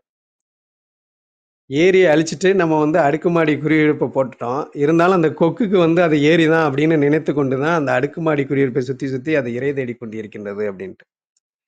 இதுதான் வந்து இவங்களுடைய ஒரு சிறப்பு அப்படின்னு சொல்லலாம். ஏன்னா 3 வரிகள்ல வந்து இந்த கவிதையை வந்து இவ்வளவு நேர்த்தியாக, அதுல ஏரி என்றே குறிப்பிடவில்லை, எதுவுமே குறிப்பிடவில்லை. நினைவுகளில் இரை தேடுகின்றன கொக்குகள் அடுக்குமாடி குடியிருப்பில் அப்படிங்கிற அந்த 3 வரி, அதற்குள்ளே வந்து இந்த கவிதையில் உள்ள அர்த்தங்கள் எத்தனை இருக்கின்றது, அதனை எளிதாக கடத்தி விட்டார். அதே போல வந்து நம் புல்லாங்குழல் இசை நம்ம அனைவருக்கும் பிடிக்கும். புல்லாங்குழல் இசையில் கேட்கின்றது துளையிடப்பட்ட மூங்கில்களின் அழுகுரல் அப்படின்னு கேட்டிருக்காங்க. இதெல்லாம் வந்து ஒரு வழிதோய்ந்த, அவங்க சொன்ன மாதிரி வழிதோய்ந்த வரிகள். அதோட சேர்ந்து சமூக அவலத்தையும் அவங்க கடத்தியிருக்காங்க அப்படின்னு சொல்லணும். அப்புறம் பெண்களை பத்தி நம்ம எண்ணற்ற புகழ்ச்சிகள் புகழ்ந்து கொண்டே இருக்கின்றோம். ஆனால் பெண்களை வந்து ஒரு மனுஷியாக கூட பார்க்க மாட்டோம் அப்படின்னு சொல்லி ஒரு கவிதையும் அவங்க எழுதியிருக்காங்க. அதே போல நீள் கவிதைகள், ஒரு 5 நீள் கவிதைகள் இதில் இருக்கின்றது. அதில் திருத்தப்படாத கவிதை என்ற தலைப்புகளே அந்த முடிவில் திருத்தப்படாத கவிதை என்று முடிங்கிற அந்த வார்த்தையை கொண்டே 2 கவிதைகள் முடித்திருக்கின்றார். அதில் அந்த நெடுங்கவியில இன்னொரு கவிதை பெண்மையை பற்றி அழகாக எழுதியிருப்பார். புதுமை பெண்கள் நாங்கள் புத்தக வெளியில் பறக்கின்றோம், புது உலகம் படைக்க முனைகின்றோம் அப்படிங்கிற அந்த ஆரம்பிக்கின்ற அந்த கவிதையில் ஒரு சில வரிகள் அது என்னை மிகவும் பாதித்த வரிகள். மொட்டுக்கள் மீது என்ன குற்றம், நித்தம் பல தடைகள், நிமிர்வதற்குள் பல குழிகள், நீந்தி கடக்க நினைக்கின்றோம், நீளமாகிறது எங்கள் கடல்கள், கண்கள் பார்ப்பதும் குற்றம், காதுகள் கேட்பதும் குற்றம், காதலும் குற்றம், களமும் குற்றம், ஏன் என் கனவுகள் கூட குற்றம் அப்படின்னு அதில் சொல்லியிருக்காங்க. ஒரு பெண்களோட சிந்தனை கூட நம்ம குற்றமாக பார்த்து கொண்டே இருக்கிறோம்.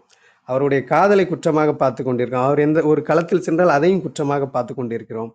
அவர் எதை பார்க்கக்கூடாது, எதை பார்க்கணும், எதை கேட்கணும் அப்படிங்கிறத கூட நாம் இதெல்லாம் நீ பார்க்கக்கூடாது, இதெல்லாம் நீ கேட்கக்கூடாது என்று அவள் மீது வந்து பல கட்டுப்பாடுகளை விதிக்கின்றோம்.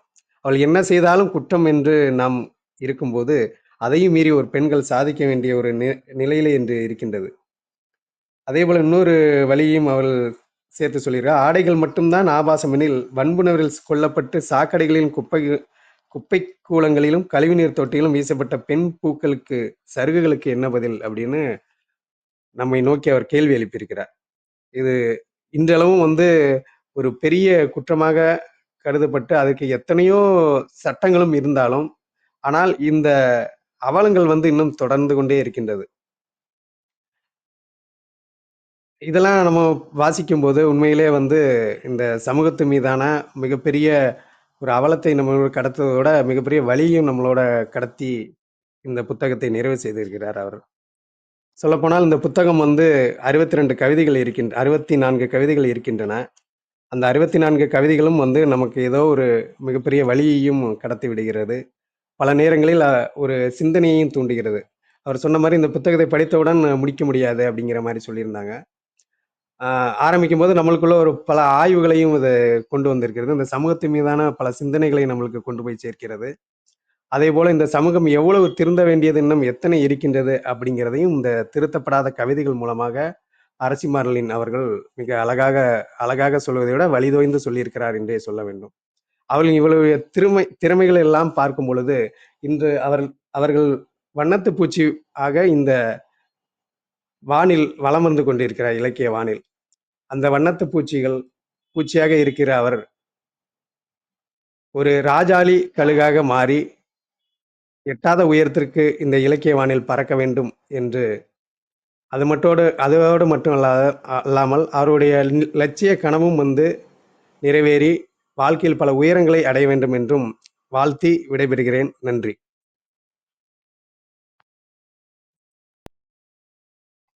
நன்றிங்க அன்பு கவிஞரே. மிகவும் அற்புதமான ஒரு வாழ்த்துரையை, அதுவும் தங்களுடைய ரசனை தோய்ந்த இந்த கவிதை புத்தகத்தின் ஒவ்வொரு வரிகளின் ஊடே பயணித்து அதை மிக அழகாக ஒரு இளம் கவிஞரை எந்த அளவிற்கு ஊக்கப்படுத்த வேண்டும், எந்த அளவிற்கு அவர்களுடைய வரிகளின் உன்னதத்தை உணர்த்த வேண்டும் என்கின்ற அடிப்படையில் வெகு சிறப்பான ஒரு வாழ்த்துரையை வழங்கிய தருணங்களுக்காக நன்றி பாராட்டுகின்றோம். இப்பொழுது நூலின் ஆசிரியர் திருத்தப்படாத கவிதைகள் என்ற ஒரு அற்புதமான படைப்பை நமக்கு வழங்கிய அன்பு சகோதரி அரசி மார்லின் செல்வகுமார் அவர்களை நூல் ஆசிரியர் உரை வழங்க அன்புடன் அழைக்கின்றோம். நன்றி. இந்நாளும் இணையாலும் என் தமிழ் அன்னைக்கு என் முதல் வணக்கம். சரித்திரம் படைப்போம் தளத்தில் கூடியுள்ள அனைவருக்கும் என் வணக்கம். எனக்கு முதல் நன்றி சொல்லணும்னா ஆரோக்கிய பிட்ரோ ஐயாவுக்கு இந்த நூல் அறிமுகத்துக்கு வாய்ப்பு வழங்கிய ஆரோக்கிய பிட்ரோ ஐயா அவர்களுக்கு நன்றி. என் நூலை இந்த அளவுக்கு படிச்சு புரிஞ்சு ஒரு அறிமுகம் கொடுப்பாரு அப்படின்னு நான் சஞ்சய் நினைக்கவே இல்லை. இந்த அளவுக்கு ஒரு இவ்வளோ ஆழமா படிச்சிருப்பாருன்னு நினைக்கல. அவருக்கும் நன்றி. ஒரு சிறப்பான வாழ்த்துரை. அவரு ஒவ்வொரு பக்கத்தையும் படிச்சு ஒவ்வொரு பொருளாவும் புரிஞ்சு அவர் இவ்வளோ சொல்லணும்னு இந்த அவசியமும் இருக்க மாதிரி எனக்கு தெரியல. அப்படி இருந்தும் இந்த அளவுக்கு ஒரு சிறப்பான வாழ்த்துரை வழங்கிய ஐயா அவர்களுக்கு நன்றி. நான் என்னுரையில குறிப்பிட்ட மாதிரிதான், அது 7வது படிக்கும்போது ஏதோ ஒரு ஆர்வத்துல அம்மாவுக்காக எழுதணும், அம்மாவுக்காக ஏதாவது எழுதணும் அப்படிங்கிற ஒரு ஆசையில அது எழுத ஆரம்பிச்சது. அதுக்கப்புறம் அப்படியே இந்த தேர்வு தாள்கள்ல எழுதுனதுதான். ஒரு படம் பார்த்து கவிதை எழுதுக அப்படின்னு கொடுத்துருப்பாங்க. அதை பார்த்து கவிதை எழுத ஆரம்பிச்சேன்.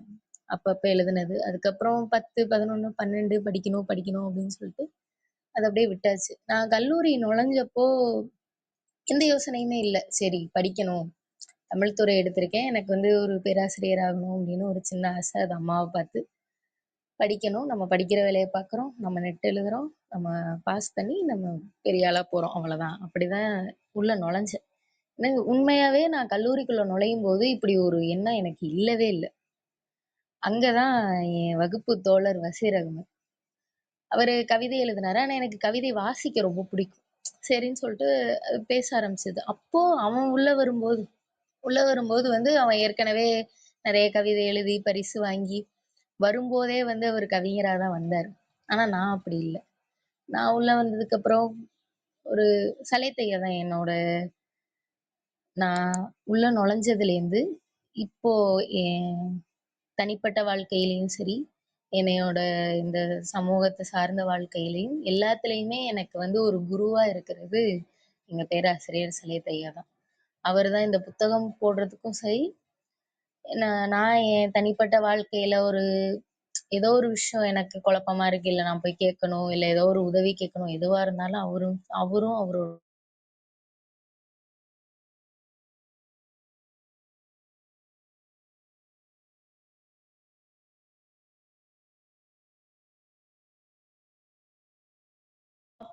என்னன்னு போய் கலந்துப்போம், கிளாஸ்லயே உட்காந்து என்ன பண்ண போறோம் அப்படின்ற எண்ணத்துல உள்ள நுழைஞ்சதுதான். அங்க நுழைஞ்சனா நானும் என்னையோட தமிழும் என்னோட எழுத்தும் என்னை இங்க கொண்டு சேர்த்திருக்குன்னு நான் நினைக்கிறேன். தமிழ் துறை எடுத்தப்போ எல்லாரும் திட்டினாங்க. நான் அம்மாவும் தமிழ், அப்பாவும் தமிழ், நீயும் அதுலயே போய் விழுந்து கிடக்க போறியா? தமிழ் துறை எடுத்துட்டேன்னு சொன்னதுக்கு அப்புறம் ஃபோன் பண்ணி எல்லாம் திட்டினாங்க. கைபேசி அழைச்சு செம்ம திட்டு. எனக்கு திட்டு, எங்க அப்பாவுக்கும் சேர்த்து திட்டு. நீதான் இப்படி இருக்கீன்னா உன் பொண்ணையும் ஏன் இப்படி பண்ணி வச்சிருக்க? உன் பொண்ணையாவது ஒரு இன்ஜினியரிங்கோ இல்ல வேற ஏதாவது எடுக்க வைக்கலாம்ல, ஏன் நீ உன் பொண்ணையும் கெடுத்து வச்சிருக்க அப்படின்னு சொல்லி எங்க அப்பாவும் சேர்ந்து திட்டு வாங்கினாரு. அதை பத்தி எந்த கவலையுமே இல்லை. 2 பேரும் திட்டு வாங்கிட்டு திருப்பி தமிழ்ல தான் போய் நின்னோம் நாங்க 2 பேரும். அதுக்கப்புறம் கல்லூரி கொஞ்சம் கொஞ்சமா எழுதினேன். எனக்கே எனக்கே ஒரு சந்தேகம் இருந்துச்சு. சரி நம்ம கவிதை தான் எழுதுறோமா, உண்மையிலேயே நம்ம எழுதுறது கவிதை தானா அப்படின்னு. அதுக்கப்புறம் ஒரு சில பரிசுகள் வாங்கினேன். அது என்னை ஒரு கவிஞரா அங்கீகாரப்படுத்துற மாதிரி ஒரு இது இருந்தது. இது வசீர் புத்தகம் போட்டார். ஒரு 2 ஆண்டு போச்சு. 2வது 3வது ஆண்டு அவரு தொகுத்து புத்தகம் போட ஆரம்பிச்சாரு. அவரு போட ஆரம்பிச்சதும் சரி, போட்டுட்டு இருக்கப்பயும் சரி, போட்டு முடிச்சதுக்கு அப்புறமும் சரி, எனக்கு புத்தகம் போடணுங்கிற எண்ணமே இல்லை. ஆனா நான் எழுதி வச்சிருந்தேன். நிறைய கவிதைகள் எழுதி வச்சிருந்தேன். அங்கங்க எழுதி வச்சிருந்தேன். கைபேசியிலே புலனத்துல அங்கங்க எழுதி போட்டு வச்சிருப்பேன். ஏதாவது ஒரு குழுவுல போட்டு வச்சிருப்பேன். இல்ல தனியா எங்கேயாவது நோட்ஸ்ல போட்டு வச்சிருப்பேன். இப்படி அங்கங்க கவிதை இருந்துச்சு. எல்லா கவிதையுமே இருந்துச்சு. பெண்ணிய கவிதை இருந்தது, காதல் கவிதை இருந்தது, எல்லாமே இருந்தது. நான் அப்படி இருந்துச்சு.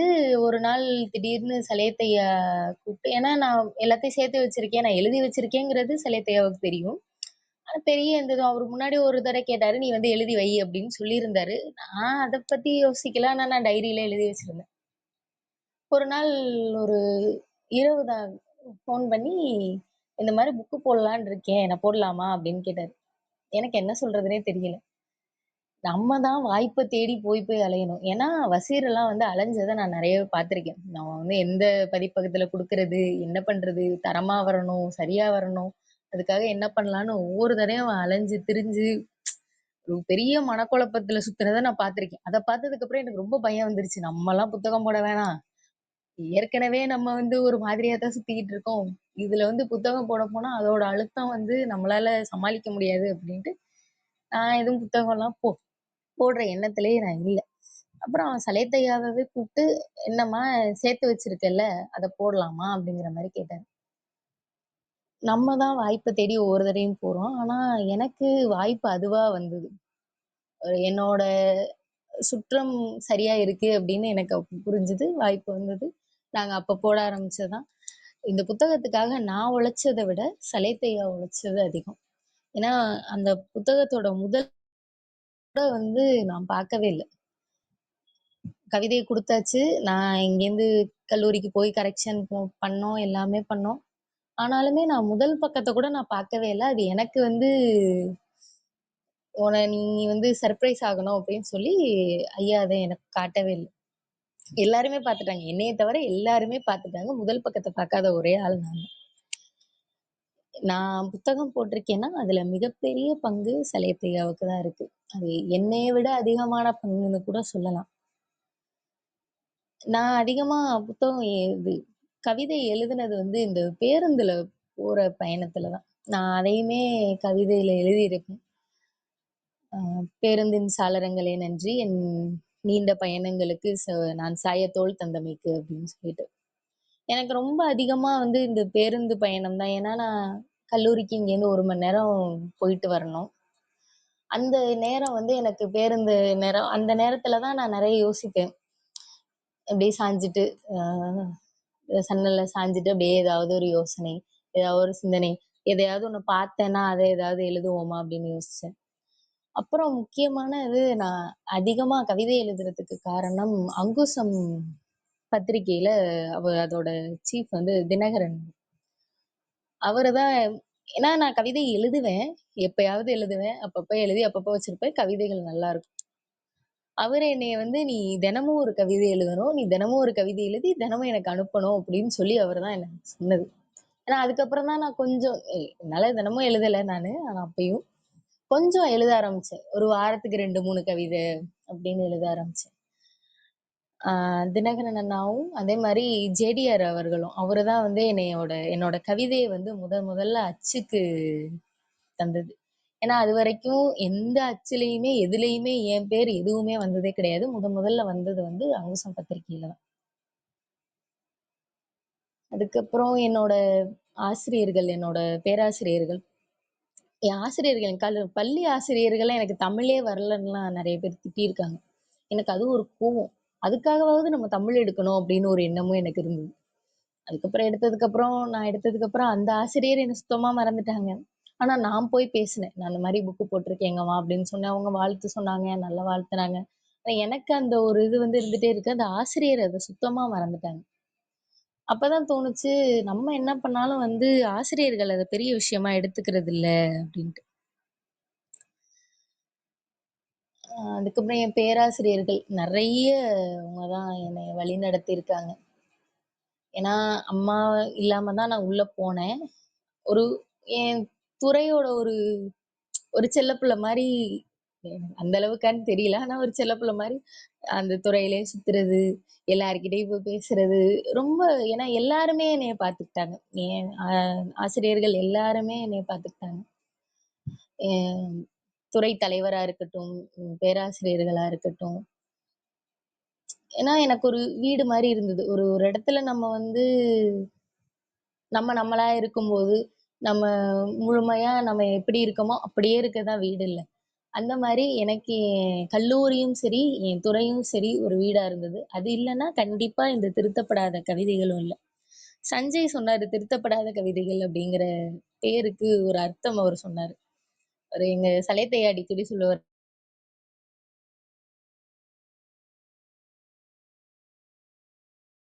"சுவையும் என் கையிலேயே இருக்கு" அப்படின்னு சொல்லிட்டு.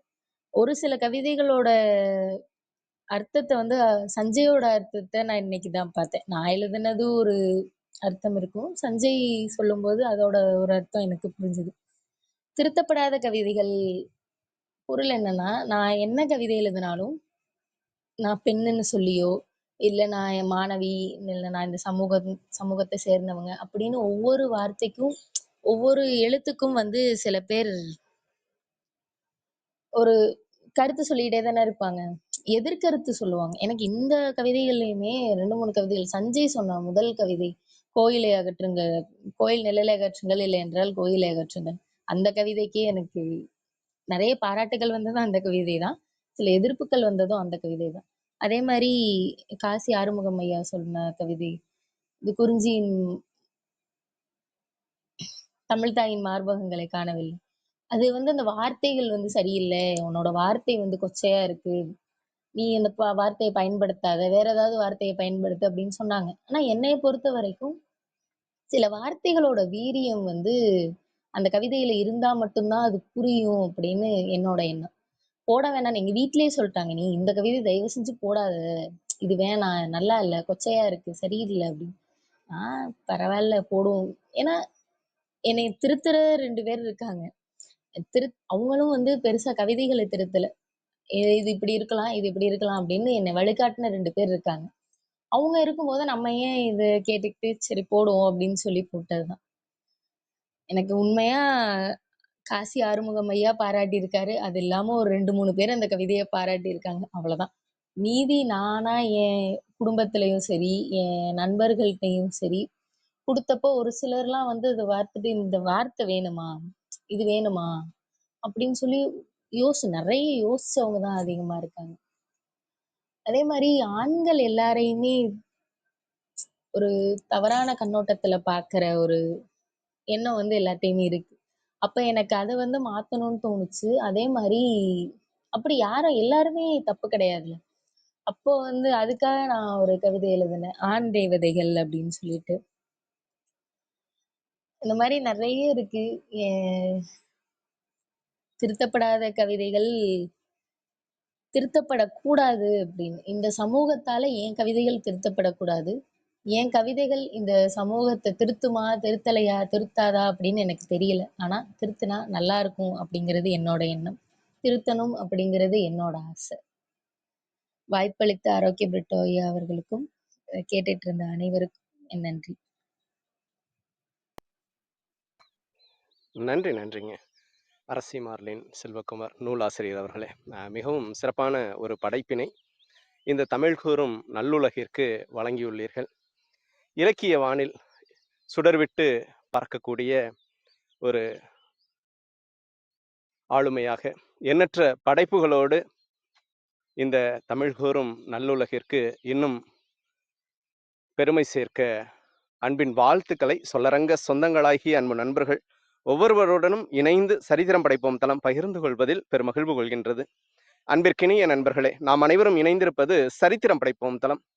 ஒவ்வொரு வாரமும் ஒவ்வொரு தொகுப்பு, ஒவ்வொரு நாளும் ஒவ்வொரு தலைப்பு, வார இறுதியில் சிறப்பு விருந்தினரின் அழைப்பு, ஞாயிறுதோறும் நமக்கான விடுப்பு என்ற அடிப்படையில் நமது தளம் இயங்கி வருகின்றது.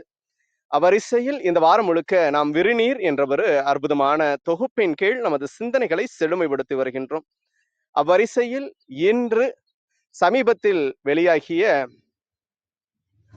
திருத்தப்படாத கவிதைகள் என்ற அற்புதமான நூலின் இணையவழி அறிமுக நிகழ்வை இன்று நமது தளத்தில் ஏறெடுத்தோம்.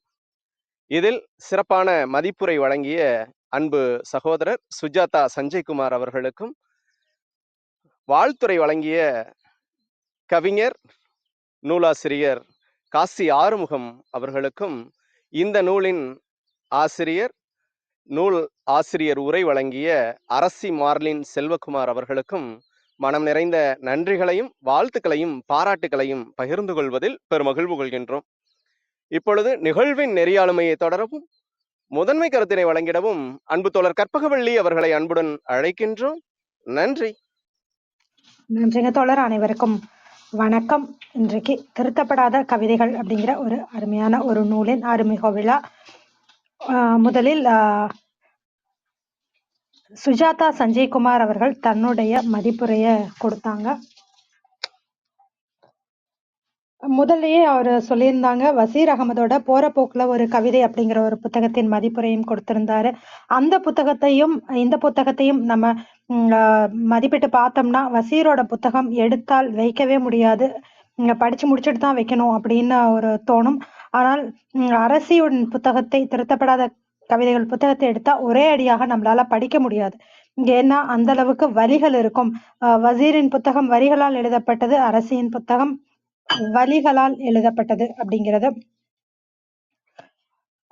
அவரு பேசும்போதும் சொன்னாரு, அரசி எப்பவுமே மௌனமா இருப்பாங்க. நாங்க 2 பேரும் நிறைய பேசுவோம் பட்டிமன்றங்கள்ல. ஆனா அரசி அவ்வளவு பேச மாட்டாங்க. ஏன்னா அவங்களுடைய மௌனம் வலிமையானது அப்படின்னு சொன்னாரு. நிச்சயமா அரசி பேசும்போதும் அவ்வளவு நிறுத்தி நிதானமா பேசும்போது அவர் சொல்றதுல இருக்க உண்மையும் புரிந்தது. அவருடைய கவிதைகள், என் கால் பட்டதால் தீட்டாகி போனது உங்கள் கோவிலின் நிழல் அப்படிங்கிறது. அது முடிந்தால் உங்கள் நிழலை அந்த கோவிலின் நிழலை அகற்றுங்கள், இல்லை என்றால் அந்த கோவிலையே அகற்றுங்கள் அப்படின்னு சொன்னா, ஒவ்வொரு பெண்ணும் இந்த ஒரு வலிய அனுபவிச்சிருப்பாங்க. தீட்டாயிருச்சு தீட்டாயிருச்சு தீட்டாயிருச்சுன்னு சொல்லிட்டு நமக்கு பிடிக்குதோ பிடிக்கலையோ, ஏத்துக்கிறோமோ ஏத்துக்கலையோ, நம்மளும் அந்த ஒரு சுழற்சியிலேயே வந்துருவோம். நிறைய நல்ல விசேஷங்களில கலந்துக்க முடியாது. இந்த மாதிரி பல வலிகள் ஒரு பெண்ணுக்கு இருக்கு. அது ரொம்ப வலியோட அவங்க எழுதியிருந்தாங்க.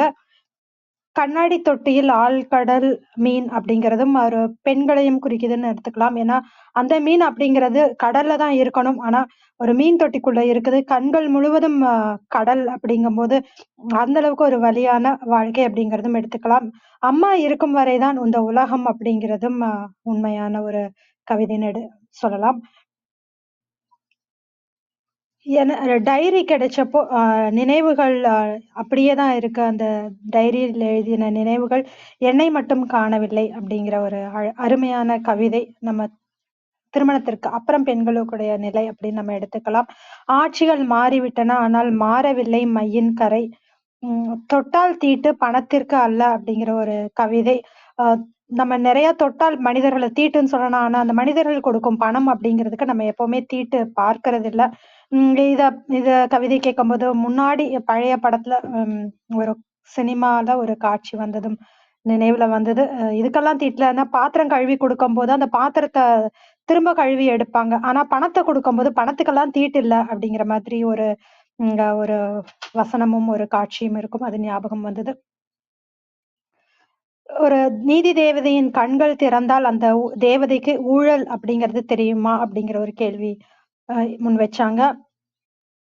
கவிஞரின் குப்பை தொட்டி அப்படிங்கிறது நிரப்பப்பட்டு கொண்டே இருக்கிறது. ஏன்னா சமுதாயத்தோட அழுக்குகள் எழுதி எழுதி அவங்க அந்த குப்பை தொட்டி நிரம்பிட்டே இருக்கு. அதை சுத்தப்படுத்த வேண்டியது அப்படிங்கிறது அந்த குப்பை தொட்டி நிறைய நிறைய சமுதாயத்தின் அழுக்குகள் சுத்தப்படுத்தப்பட்டு கொண்டிருக்கின்றன அப்படிங்கிறது. மலம் சுமப்பவர்களின் புத்தகம் மலம் சுமப்பவர்கள் இப்போது புத்தகம் சுமந்து கொண்டிருக்கிறார்கள். ஆனால் அவர்கள் மேல் இன்னும் துர்நாற்றம் வீசிக் கொண்டிருக்கிறது அப்படின்னு அந்த குழந்தைகள் படிக்க போனாலும் எங்கே போனாலும் அந்த ஒரு விஷயம் தொடர்ந்து பின்பற்றி கொண்டே வருகிறது. சாதி அப்படிங்கிற ஒரு ஒரு விஷயம். அதையும் சிறப்பா எடுத்து எழுதியிருந்தாங்க. இந்த மாதிரி பல கவிதைகளை சுஜாதா சஞ்சய்குமார் அவர்கள் ரொம்ப அழகா எடுத்து சொன்னாரு. சில கவிதைகளை ரொம்ப நமக்கு இன்னும் அதோட கருத்துக்களை ஆழமா பார்க்கிற அளவுக்கு மிகவும் தெளிவாக எடுத்து சொன்ன சுஜாதா சஞ்சய்குமார் அவர்களுக்கு நன்றி. அடுத்ததாக வாழ்த்துரை வழங்கினார் காசி ஆறுமுகம் அவர்கள். அவர் சொன்னார், அரசி அவர்களுடைய தந்தை தமிழ் ஆர்வலர், தாய் தமிழ் பேராசிரியர் அப்படிங்கிறதும், அவங்க இந்த புத்தகத்துல காதல் அப்படிங்கிறது அதிகமாக இல்லை, மறைமுகமாக சில காதல்கள் இருக்கு அப்படிங்கிறதும், ஆண்களை முழுக்க குறை சொல்லவில்லை. அந்த ஒரு ஆண் தேவதைகள் அப்படிங்கிற ஒரு அருமையான கவிதையை ஆண்களை சிறப்பித்தும், தவறு நடந்தால் அவங்கதான் தட்டி கேட்கிறாங்க அப்படிங்கிறதும், குழந்தைத்தனமா ஆண்மை பத்தியும் சில கவிதைகள் எழுதியிருக்கு. 3 வரிகள்ல அந்த உணர்வை கடத்தணும். அந்த மாதிரியான கவிதைகள் எழுதுவது ரொம்ப சிரமம். அந்த அளவுக்கு சிறப்பாக இந்த படைப்பு இருக்கிறதுன்றதையும் சொன்னாரு. பெண்கள் இயல்பிலேயே ஒரு இலக்கிய நயம் அப்படிங்கிறது இருக்கும். அதே மாதிரி எழுதும்போதும் அந்த நயம் இருக்கிறது. ஏன்னா திருவள்ளுவருக்கு 2 அடி தேவைப்பட்டது, ஔவையாருக்கு 1 அடி தான் தேவைப்பட்டது. 6 மணி வரையாவது பெண்ணை பெண்ணாக பாருங்கள் அப்படின்ற அடுத்த ஒரு வலியான ஒரு கவிதை. அடுத்ததாக அவங்க அரசி அவர்களும் சொன்னாங்க. இந்த ஒரு கவிதைக்கு நிறைய எதிர்ப்பு வந்தது அப்படின்னு சொல்லி, தமிழ்த்தாயின் மார்பகங்கள் அறுக்கப்படுகின்றன அப்படின்ற அந்த குறிஞ்சி மலையை நம்ம வெட்டி எடுக்கிறோம் அப்படிங்கிறத குறித்த ஒரு கவிதை. அவங்க சொல்லும்போதும் சொன்னாங்க, அம் இது ரொம்ப வலிமையா சொன்னா தான் எல்லாருக்கும் போய் சேரும் அப்படிங்கிறதுனால, இந்த நெறைய பேர் எதிர்த்தாலும் இந்த வரிகள நான் போட்டேன் அப்படின்னு சொன்னாங்க. ஏன்னா, இந்த சமுதாயத்துல நம்ம வலிமையா சொல்லணும் அப்படிங்கிறத கூட, வலி இல்லாம சொல்லணும் அப்படின்னு தான் எதிர்பார்க்கிறாங்க. ரொம்ப சொல்லப்போனா ஒரு பாலிஷ்டா சொல்லிட்டு போலாமே, எதுக்கு இவ்வளவு வலிமையான வார்த்தைகள்ல சொல்லணும்? வலிமையா சொல்லாதீங்க அப்படிங்கிறது தான் நம்ம சொல்றது. அதையும் அவங்க ம் அ எதிர்கொண்ட அந்த விஷயத்தையும் சொன்னாங்க. அடுத்ததாக பெண்கள்னா, இரவில் தூங்கி இரவில் எழுகிறாள் அம்மா அப்படிங்கும்போது, வீட்ல சும்மா தான் இருக்காங்க அப்படிங்கிற ஒரு பட்டம் தான் கிடைக்கிது. அவங்களுடைய பெண்களின் வேலைகள் அப்படிங்கிறது அங்கீகரிக்கப்படல அப்படிங்கிறதையும் சொன்னாங்க. கொக்கு அப்படிங்கிறது கொக்கு இரை தேடிக் கொண்டிருக்கிறது அடுக்குமாடி குடியிருப்புல அப்படிங்கிறது, அந்த ஏரியில வீடு கட்டியிருக்காங்க, அடுக்குமாடிகள் கட்டியிருக்காங்க அப்படிங்கிற ஒரு அவலத்தையும், அந்த இங்க கொக்குகளின் இருப்பிடம், அந்த பறவைகள், விலங்குகளோட இருப்பிடத்தையும் நம்ம ஆக்கிரமிச்சு கொண்டிருக்கிறோம் அப்படிங்கிற ஒரு கருத்தும் அதுல வந்தது.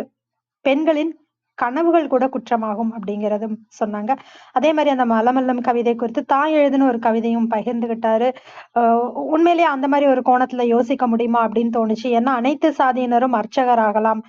அப்படிங்கிற ஒரு திட்டத்த கொண்டு வந்திருக்காங்க. ஆனால் அனைத்து சாதியரும் மலம் அள்ள முடியுமா அப்படிங்கிற ஒரு திட்டத்தை கொண்டு வரல அப்படிங்கிறத தாண்டி, அதை யோசிக்கிறதுக்கே ஒரு சிலரால தான் முடியும் அப்படிங்கிற மாரி தோணுச்சு. மிக்க நன்றிங்க காசி ஆறுமுகம். அடுத்ததாக அரசி அவர்கள் ஏற்புரை சொன்னாங்க. ஏற்புரை கொடுத்தாங்க. ம்.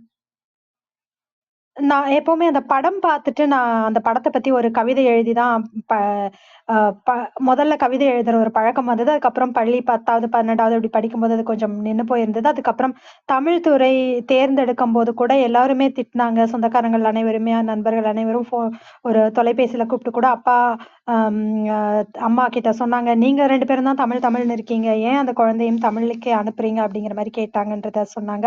அதுக்கப்புறம் கல்லூரிக்கு போகும்போது பேருந்துல உட்கார்ந்து தான் நிறைய கவிதைகள் எழுதிட்டு இருந்தேன். அப்போ அங்குசம் அப்படிங்கிற ஒரு பத்திரிகை தினகரன் அவர்கள் தினம் ஒரு கவிதை எழுதி குடுங்க அப்படின்னு சொன்னாரு. நிறைய விமர்சனங்கள் அப்படிங்கிறது வந்துட்டே தான் இருக்கு. ஆனாலும் அதையும் தாண்டி நான் இன்னும் எழுதுவேன் அப்படிங்கிறதையும், நினைச்சத அப்படியே நான் எழுதி கொண்டு வந்திருக்கேன், வெளிவந்திருக்கு அப்படிங்கிறதையும் பகிர்ந்துகிட்டாங்க. இந்த கவிதைகள் நான் எழுதியிருக்கிறது என்னுடைய கவிதைகள், என்னுடைய உணர்வுகள், என்னுடைய கருத்துக்கள். அதை இந்த சமூகம் திருத்தக்கூடாது. இந்த சமூகம் திருந்த வேண்டிய நிறைய விஷயங்கள் இருக்கிறது அப்படிங்கிறத ரொம்ப அழகா அரசி அவர்கள் பகிர்ந்துகிட்டாங்க. மிக்க நன்றிங்க அரசி. விஜயகுமாரி அம்மா வணக்கம். நீங்க பேசலாம். நன்றிகள் அம்மா. வாழ்க வையகம், வாழ்க வையகம், வாழ்க வளமுடன். குருவாழ்க, குருவே துணை. சரித்திரம் படைப்போம் தளத்திற்கு நன்றி. அதை எடுத்து தினந்தோறும் சரித்திரம் படைத்து கொண்டிருக்கும் கருணை உள்ளம் ஆரோக்கிய பிரிட்டா ஐயா அவர்களுக்கு பல கோடி நன்றிகள். அதில் நடைபெற்று கொண்டிருக்கும் சிந்தனை சிற்பி கற்பகவல்லி அம்மா, கற்பனை களம் ரேவதி அம்மா, சித்திரம் வடிக்கும் வேல்ராஜ் ஐயா அனைவருக்கும் என் மனமார்ந்த நன்றிகளும் வாழ்த்துக்கள். இன்று நம் தளத்தில் வந்து திருத்தப்படாத கவிதைகள் நூல் அறிமுக விழா. அம்மா அவங்க ஒரு நிமிஷம். அரசி மார்லின் அவங்க எழுதிய அந்த நூலை வந்து இன்னைக்கு வந்து வெளியிட்டிருக்காங்க. அம்மா அவங்களுக்கு என் மனமார்ந்த நன்றிகளும் வாழ்த்துக்களும்.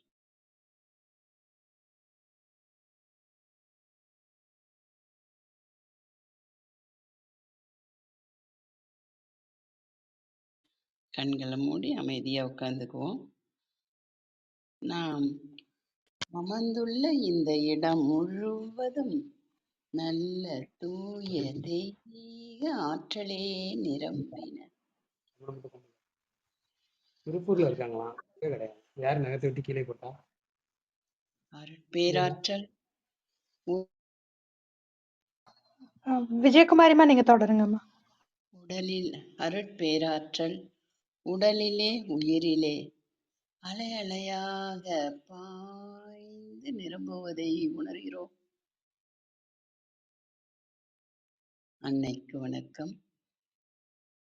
தந்தைக்கு வணக்கம், அருள்நிறை ஆசான் வேதாத்திரி மகரிஷி அவர்களுக்கு வணக்கம். குரு வாழ்க, குருவே துணை. அருள் பேராற்றல் இரவும் பகலும் எல்லா நேரங்களிலும் எல்லா இடங்களிலும் எல்லா தொழில்களிலும் உறுதுணையாகவும் பாதுகாப்பாகவும் வழிநடத்தியாகவும் அமையுமாக. வாழ்க வளமுடன், வாழ்க வளமுடன், வாழ்க வளமுடன். அருட்பேராற்றல் கருணையினால் இங்குள்ள அனைவரும் நல்ல உடல்நலம், நீல ஆயுள், நிறை செல்வம், உயர் புகழ், மெய்ஞானம் பெற்று சிறந்தோங்கி வாழ எல்லாம் வல்ல இறைநிலையோடு இணைந்து வாழ்த்தி மகிழ்கின்றேன். வாழ்க வளமுடன், வாழ்க வளமுடன், வாழ்க வளமுடன். இறை பேராற்றலே பக்கத்துணையாகவும் பக்க பலமாகவும் இருந்து வழி நடத்துவாராக. மகரிஷி அவங்களே உங்களை எல்லாம் வாழ்த்திட்டாங்க. நன்றி. இன்னைக்கு தளத்துல ஒரு ஒரு திருவிழாவே நடந்த மாதிரி ஒரு ஃபீலிங் வந்தது. அப்படி இருந்தது. எல்லாரும் அம்மா நூல் எழுதியது, அதை சுஜாதா சஞ்சய்குமார் அதை படித்து உரைத்தது, அதை எடுத்து காசி ஆறுமுகம் அவர்கள் வாழ்த்தியது ரொம்ப பேரானந்தமா இருக்குங்க ஐயா. இப்படி நம்ம தளத்துல ஒவ்வொருவரும் எவ்வளோ அவங்கவுங்களும் எவ்வளோ ஒரு நல்ல செயல்களை எடுத்து இந்த சின்ன வயசுல பாருங்க, அந்த அம்மா எவ்வளோ அரிய பெரிய கருத்துக்கள் சொன்னாங்க. மலை அரசியை பத்தி அப்படி எழுத வேணாம் அப்படின்னு எல்லாரும் என்னை பேசினாங்க அப்படின்னு. நான் அதை ரொம்ப விரும்பி ரசிச்சேன் அம்மா. ஏன்னா ஒரு மலை அரசியோட ஒரு சுதந்திரத்தை நம்ம எப்படி கொஞ்சம் கொஞ்சமா பாழ்படுத்திட்டு வந்தோம் அப்படின்னு அதுக்கு ஈடா நீங்க எடுத்து சொன்னது ரொம்ப பெரிய கருத்து. பாருங்க, நம்ம என்னதான் ஒருத்தங்களை துன்புறுத்தினாலும் தாங்குற அளவு தான் அவங்க தாங்குவாங்க. மீறி அவங்களுக்கு கோவம் வந்தா சாது மிரண்டால் காடு கொள்ளாதுன்னுவாங்க. அந்த மாதிரி நம்ம ஒவ்வொருத்தரும் செய்யற ஒரு பாவ செயல்னா தெரியாம செய்யறது தான். இது இங்கே தானே போடுறோம், பிளாஸ்டிக் இங்கே தானே போடுறோம், கல்லை வெட்டி எடுக்கிறோம், கிரானைட் உற்பத்தி பண்ணுறோங்கிற முறையில் இன்னும் எவ்வளவோ சித்திரவதை. அந்த மலையரசிக்கு நம்ம எல்லாரும் சித்திரவதையை கொடுக்குறோன்னு தான் பேர். ஆனால் அவ்வளவையும் வாங்கிட்டு நம்மளுக்கு அது நல்லதே செய்துட்டு தான் வந்தது. ஆனால் அந்த தாங்க முடியாத ஒரு சூழ்நிலை வரும் பொழுது அதான் சாது மிரண்டால் காடு கொள்ளாதுங்கிற மாதிரி ஒரு பேரழிவு வந்தது பாருங்க கேரளாவில். இன்னும் பல இடத்துல அப்படிலாம் நடந்துட்டு இருக்கு. இயற்கை ஓரளவு தான் பொறுமையா இருக்கும். அதை நம்ம செய்ய செய்ய அதுக்கும் கோபம் தான் இப்படியெல்லாம் நடக்குது. அம்மா அதை ரொம்ப அழகா எடுத்து சொன்னாங்க. அவங்க அந்த கவிதையை எழுதி புக்கை எழுதி வச்சிருக்கக்குள்ள சலேத் ஐயா தான் அவங்கள தூண்டுதல் பண்ணியிருக்காங்க. இப்போ ஒரு விளக்கு திரி அணையிற தருவாயில் இருக்கக்குள்ள அதை தூண்டி விடணும். அப்படியே இருந்தால் கூட கம்மியாக எரியும் பொழுது தூண்டி விடணும். அப்போ அது பிரகாசமாக எரியும். அந்த நல்ல ஒரு செயலை ஐயா செய்திருக்காங்க. ரொம்ப நன்றிகள் ஐயா உங்களுக்கு. அதுக்கப்புறம் தான் அம்மா புத்தக வெளியீடுலாம் பண்ணியிருக்காங்க.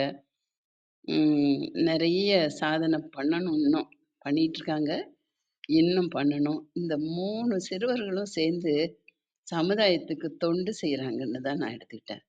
எவ்வளோ பெரிய தொண்டு, எவ்வளோ பெரிய கவிதைகள், எழுத்துக்கள் சிந்திச்சு பாருங்களேன். அப்படியே அல்லல்ல குறையாத வந்துக்கிட்டே இருக்கும் அவங்களுக்குள்ள ஊத்து எடுக்கிற மாதிரி. அப்படி இறைவன் அவங்களுக்கு அந்த ஆற்றலை கொடுத்துருக்குறாருன்னு தான் நான் பார்த்து பெருமைப்படுறேன். இந்த ஐயா சொன்னாங்க, கண்ணாடி தொட்டியில் ஆழ்கடல் மீன். ஒரு குடும்பத்தில் இருக்கக்கூடிய அனைத்து பெண்களும் அம்மா, பாட்டி, பேத்தி, அப்படி அனைத்து பெண்களும் எப்படி வர்ணித்து சொன்னாங்க. பெண்கள் இல்லாத அந்த குடும்பம் அதாவது பாட்டிமார்களை பற்றி சொன்னாங்க, பாட்டி வைத்தியத்தை பற்றி சொன்னாங்க, பாட்டு பாடி தூங்க வைக்கிற தாலாட்டை பற்றி சொன்னாங்க. ரொம்ப காசி ஆறுமுகன் ஐயா ரொம்ப உணர்ந்து சொன்னீங்க ஐயா. அவர் எப்பவுமே பேசும்பொழுது அந்த நாள்ல உள்ள பேருரையை தான் எடுத்து சொல்லுவார். அதை ரசித்து செய்துட்டு வராருன்னு நான் ரொம்ப பெருமைப்பட்டேன் ஐயா. அந்த இன்னும் என்ன அப்படின்னா, நிறைய கருத்துக்கள்னா, இந்த வீடு சொர்க்கமாக இருக்கும் எதுவரைன்னா நம்ம அம்மாக்கள் இருக்கும் வரை அனைத்துமே அம்மா தான் நமக்கு முதல் தெய்வம். அதை அறிஞ்சு அம்மாவங்க எழுதுனது ரொம்ப பெருமையாக இருக்குமா. இந்த மாதிரி நீங்கள் பெண்களை பற்றி நிறைய இன்னும் புரிய வைக்கணும்னா தெள்ள தெளிவாக எடுத்து கவிதை, கற்பனையில் வர கவிதைகளை எழுதணும், புத்தக வடிவில் எங்களுக்கெல்லாம் கொடுக்கணும்னு கேட்டுக்கிறோமா. அதனால் நீங்களும் ஐயா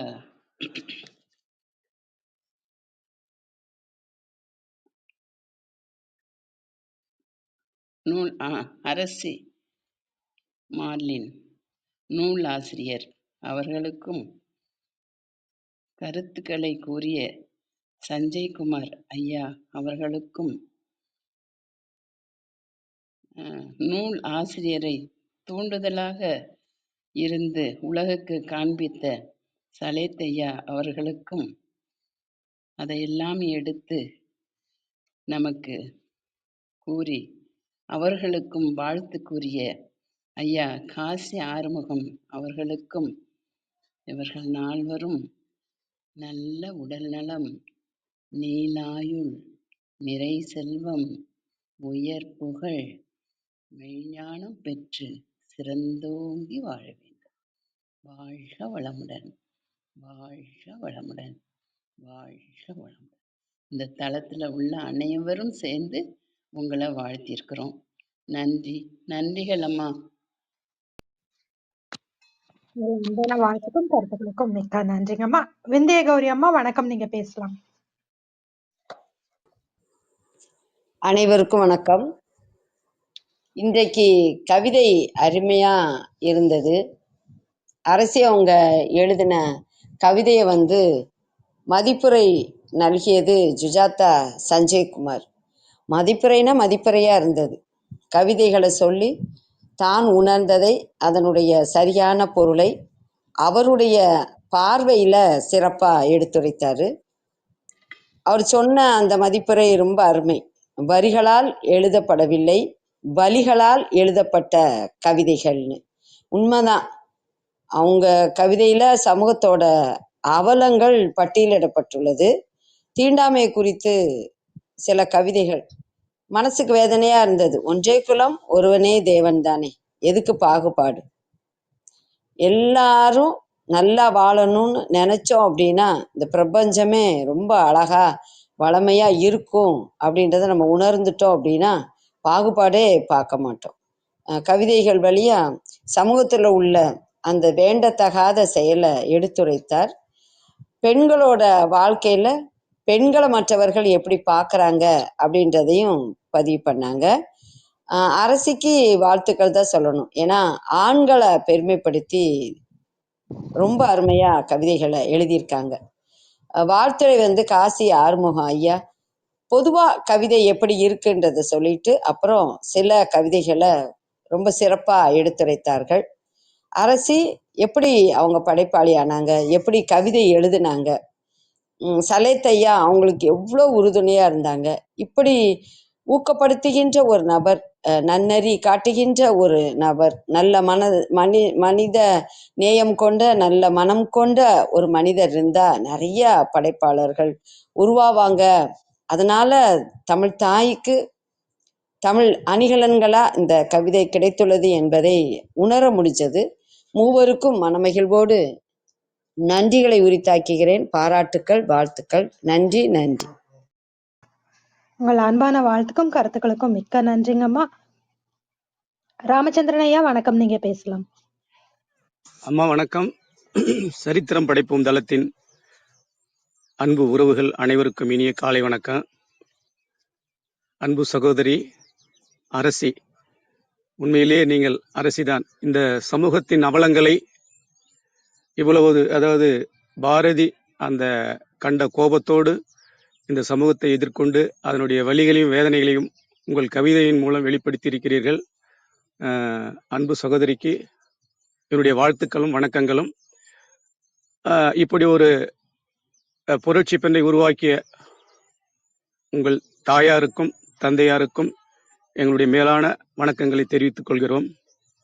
அன்பு சகோதரி, ஆரம்பத்திலே இந்த கோவில்களில் பெண்கள் நுழைவது பற்றிய அந்த ஒரு கருத்து, அடுத்து மலமல்லும் குழந்தைகளின் அந்த கல்வி தொடர்பான விஷயம்,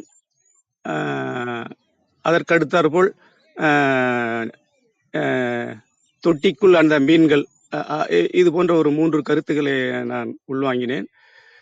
சகோதரிக்கு என்னுடைய வேண்டுகோள், இந்த நிலை எங்கிருந்து தொடங்குகிறது? அதாவது இந்த கோவில் என்ற ஒரு விஷயம், இதை பெண்களே ஏற்றுக்கொள்கிறார்களா? இதை முதல்ல பார்க்கணும். முதல்ல இந்த ஒரு சூழலை பெண்களே ஏற்றுக்கொண்டு இப்படித்தான், ஏன்னா தாய்மார்கள் தானே சொல்லி வளர்க்கணும்.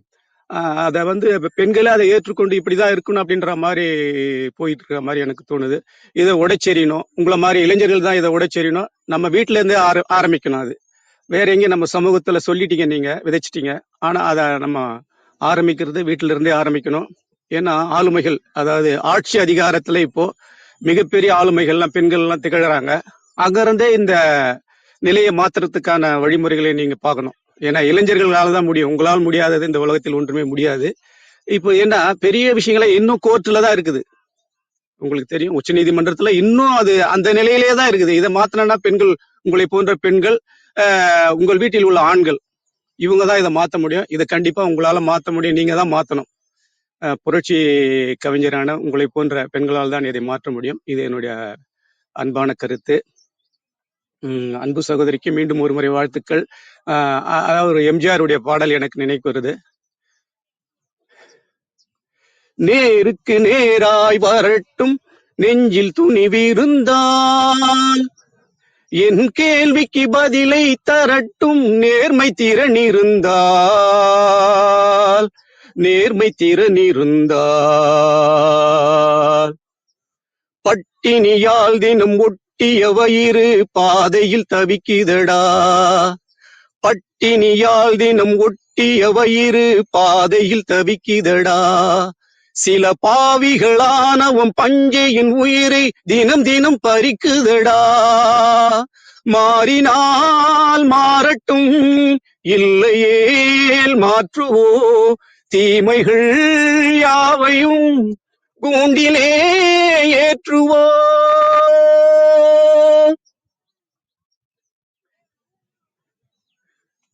எனக்கொரு விடிவெல் என் வானிலே, என் கண்ணின் ஒளி வெல்லமே,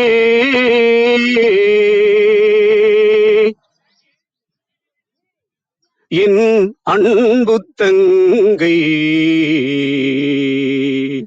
அரசி மார்லின். எனக்கொரு விடிவெல் என் வானிலே,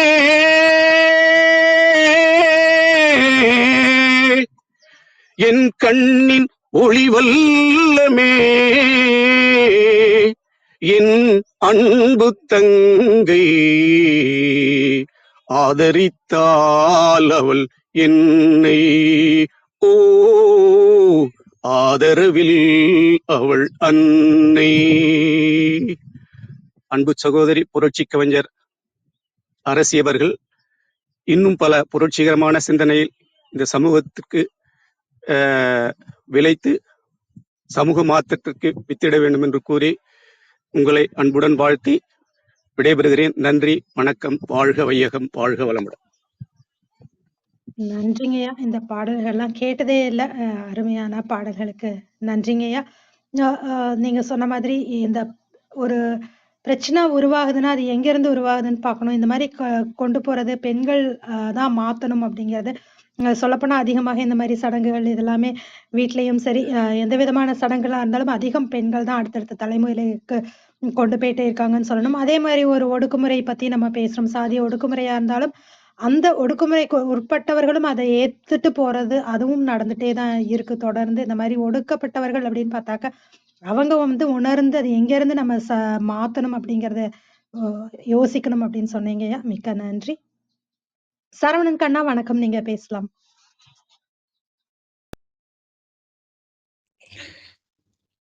வணக்கம், அனைவருக்கும் இனிய காலை வணக்கம். தமிழ்ச் சங்கத்துக்கும் வணக்கம்.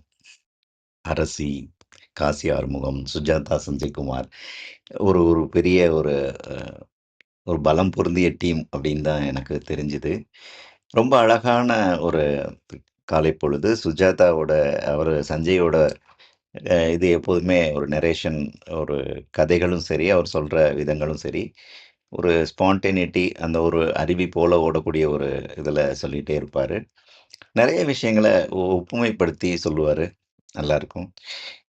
அருமையான பேச்சு. அதைத் தொடர்ந்து ஒரு காசி ஆறுமுகம் சொன்ன வாழ்த்துறையும் ரொம்ப அருமை. ஏன்னா அவர் வாழ்த்துறை சொல்கிறதுல தனி பிஹெச்டி முடிச்சிருக்காரு அப்படின்னு தான் சொல்லுவேன்.